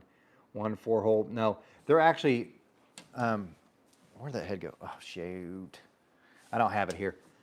But Brodix, they use this one, I think it's a Fadal maybe. I'm probably wrong on that. Either that or Mazak. That does their first operation. So it drills the side there for where their dowel pins hold the head in. And from that point on, then it goes to Centroid that starts doing all the other operations like drilling all the holes for the head bolt holes and tapping those holes, the push rod slots, cutting the seat registers. So you would think everything, but something's off in their programming because it's not like it's tool deflection. It's literally every one on the same point. Like That's what, at least that part's great. So every head is exactly the same, but it's exactly the same incorrect. Um,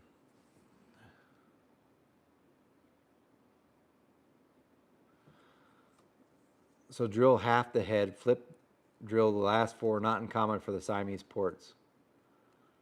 Uh, he is good at a lot of stuff, but his actual technical knowledge is pretty lacking, and he doesn't seem to realize it.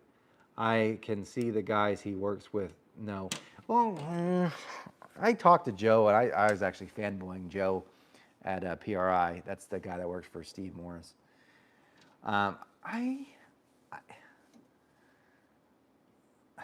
I felt I'd be arrogant if I'm like, I think I know more on that stuff than you. But then if you say, well, do you know more about the fuel injected side and the turbo? No, absolutely not.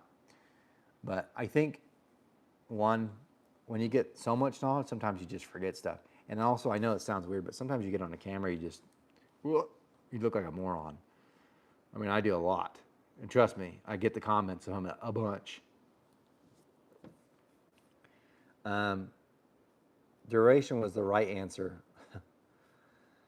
What's your favorite big block Chevy heads? Does 17 Edelbrock's do any better than SR20? How about the Victor Pro 23 degree versus the BRX 3XL versus Profiler Sniper XL? My favorite ones are actually from Brodix. I have a set of their DN9s. They're really nice. The SR20s, I have a CNC program for both for the DN9 and the SR20, and the BRX for that matter.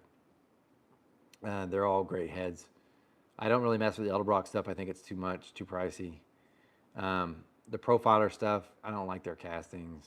I'm not knocking them. I don't like them as much. Do you pour any as of the fast as cast aftermarket heads like AFR trip? Yes, all of those. And that's just a gimmick line that they use. It's not like they flow that much better. They don't. It's still an ass cast head. They flow the same.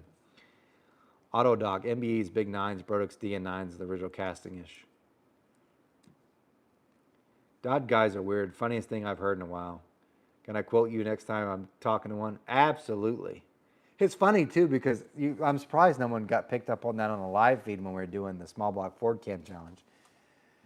Because I was saying, man, these Ford guys are driving me nuts. He goes, man, it ain't got nothing on the Mopar guys. And if you think that's bad, these Pontiac guys.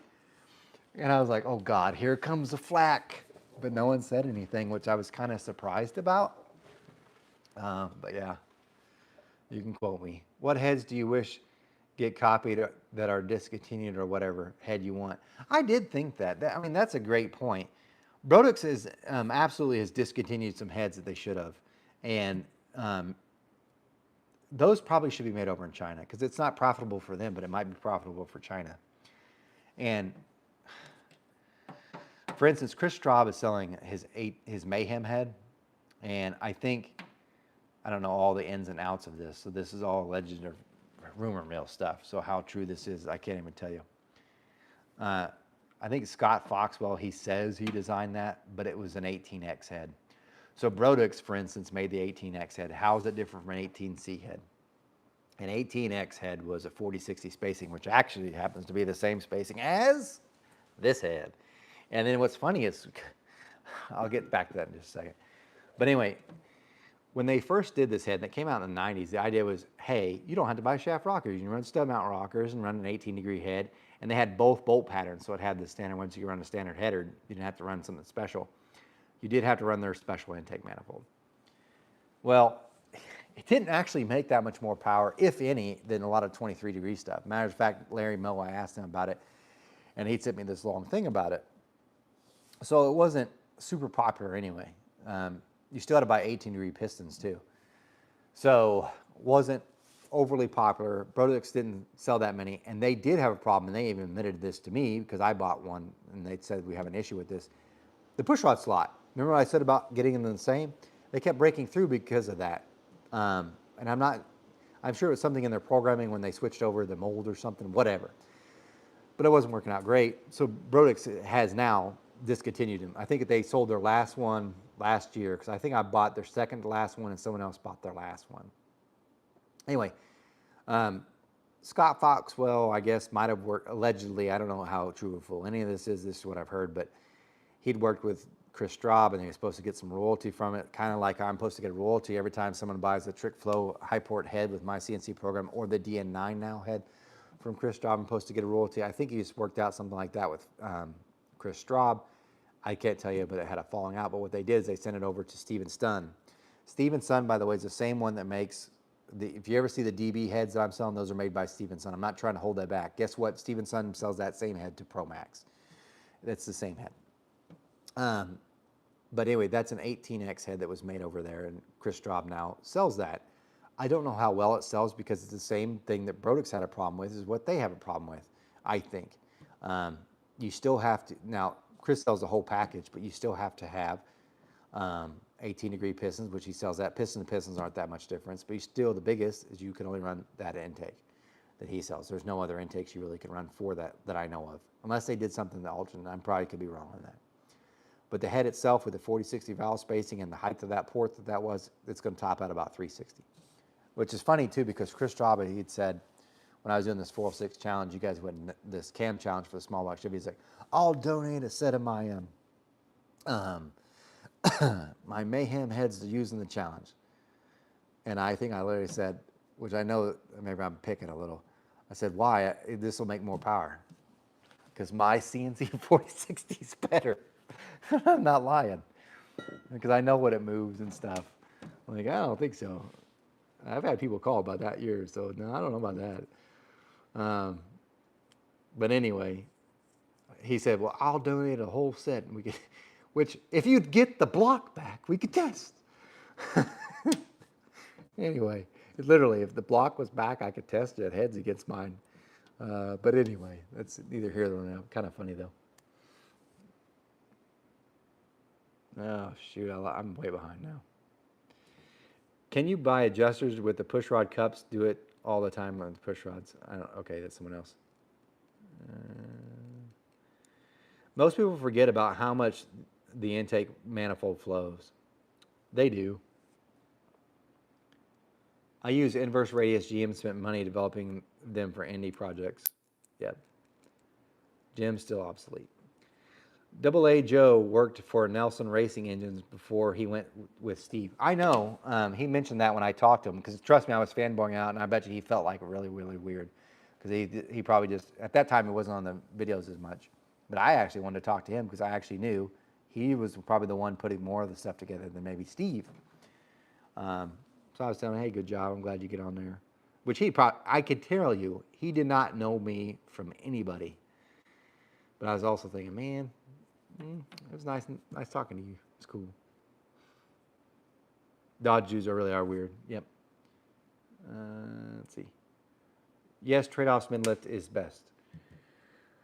YouTube channel, they run cooler or the softer for tie valves for Harley Davidson use Durabond centered work better than nickel-based seats, which are very hard. I hate the Killer Bee seats, and I know Chad likes them. God, I hate cutting those. It ain't worth it. I mean, they don't hurt. They're not going to kill me. Man, it just takes forever. I hate it. Steve Morris gets shit like every other builder that tries to race when they have time. So naturally, most don't compete with top performers. It's the builder's curse, short of them pro line teams types. I did kind of want to point this out. So if you look at Steve Morris, one, he has a group of people that work for him, so he's able to go do more testing. Me, if I leave, there's no one here. So don't get me wrong, I'm trying to get people in, but it's not as easy as it seems. It truly is hard. Because if anybody could do this, they just do it on their own. But that's cool that he works that way. I just watched an engine builder video about Proline and how they work. They had less equipment than Steve does. I don't think they even have a dyno, an engine dyno, which are like, well, we can't because of the amount of power. They have those, I think it's called the Black Widow. And even Steve Morris has a dyno that you could engine dyno that stuff to get it up there.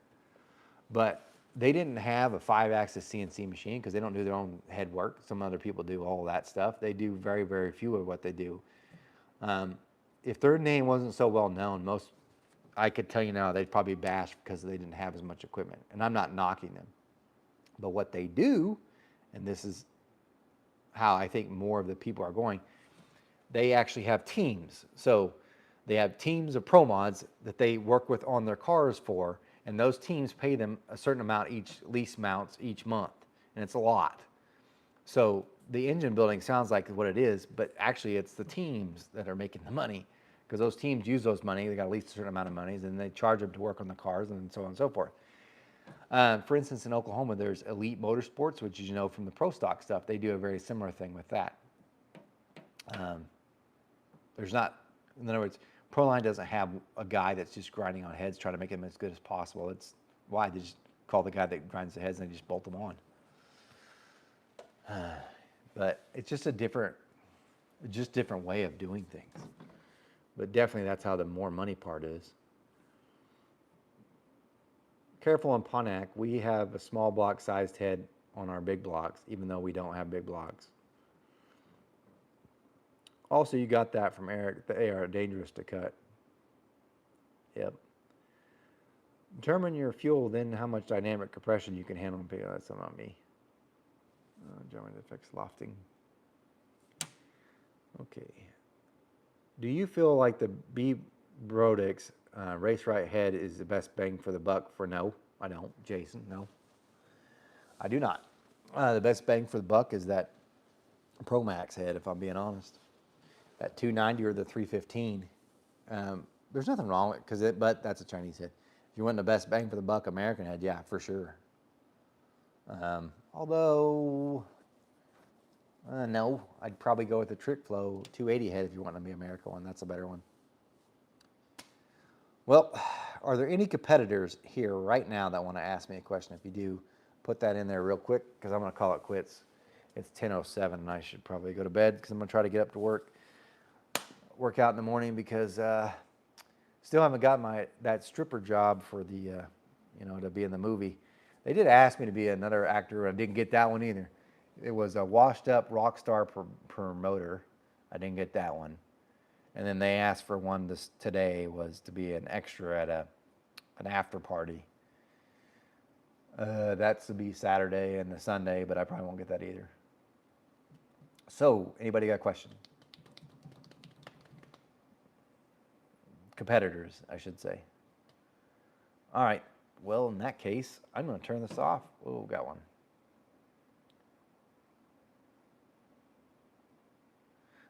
Flip-flop tan lines. I won't buy copper beryllium because I'm not wanting to die to cut them. It's not worth me the last 5 seats. I don't know how you wore out seats, by the way, in 1 year.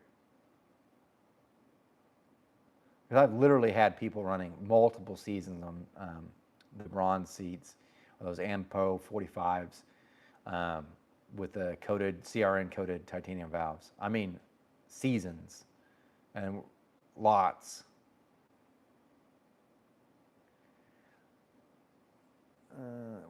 Would you do a extreme low buck China head $400 less on the small block Chevy? I did. When you did that 406, when you saw that one, that was an AFR Enforcer. You might as well have said the DNA head from Amazon is the same one, just 8mm valve instead. So, if you know, you know. I'm going to call it quits. Thanks for all 85 to 90 of you that watch this. I appreciate you. I'm going to go eat supper right now and go to bed. Probably not best for the body either, but that's what we do. All right, guys. Thanks for watching. Remember, I'm no Superman. I did race Superboy. I don't forecast our head. You guys take care.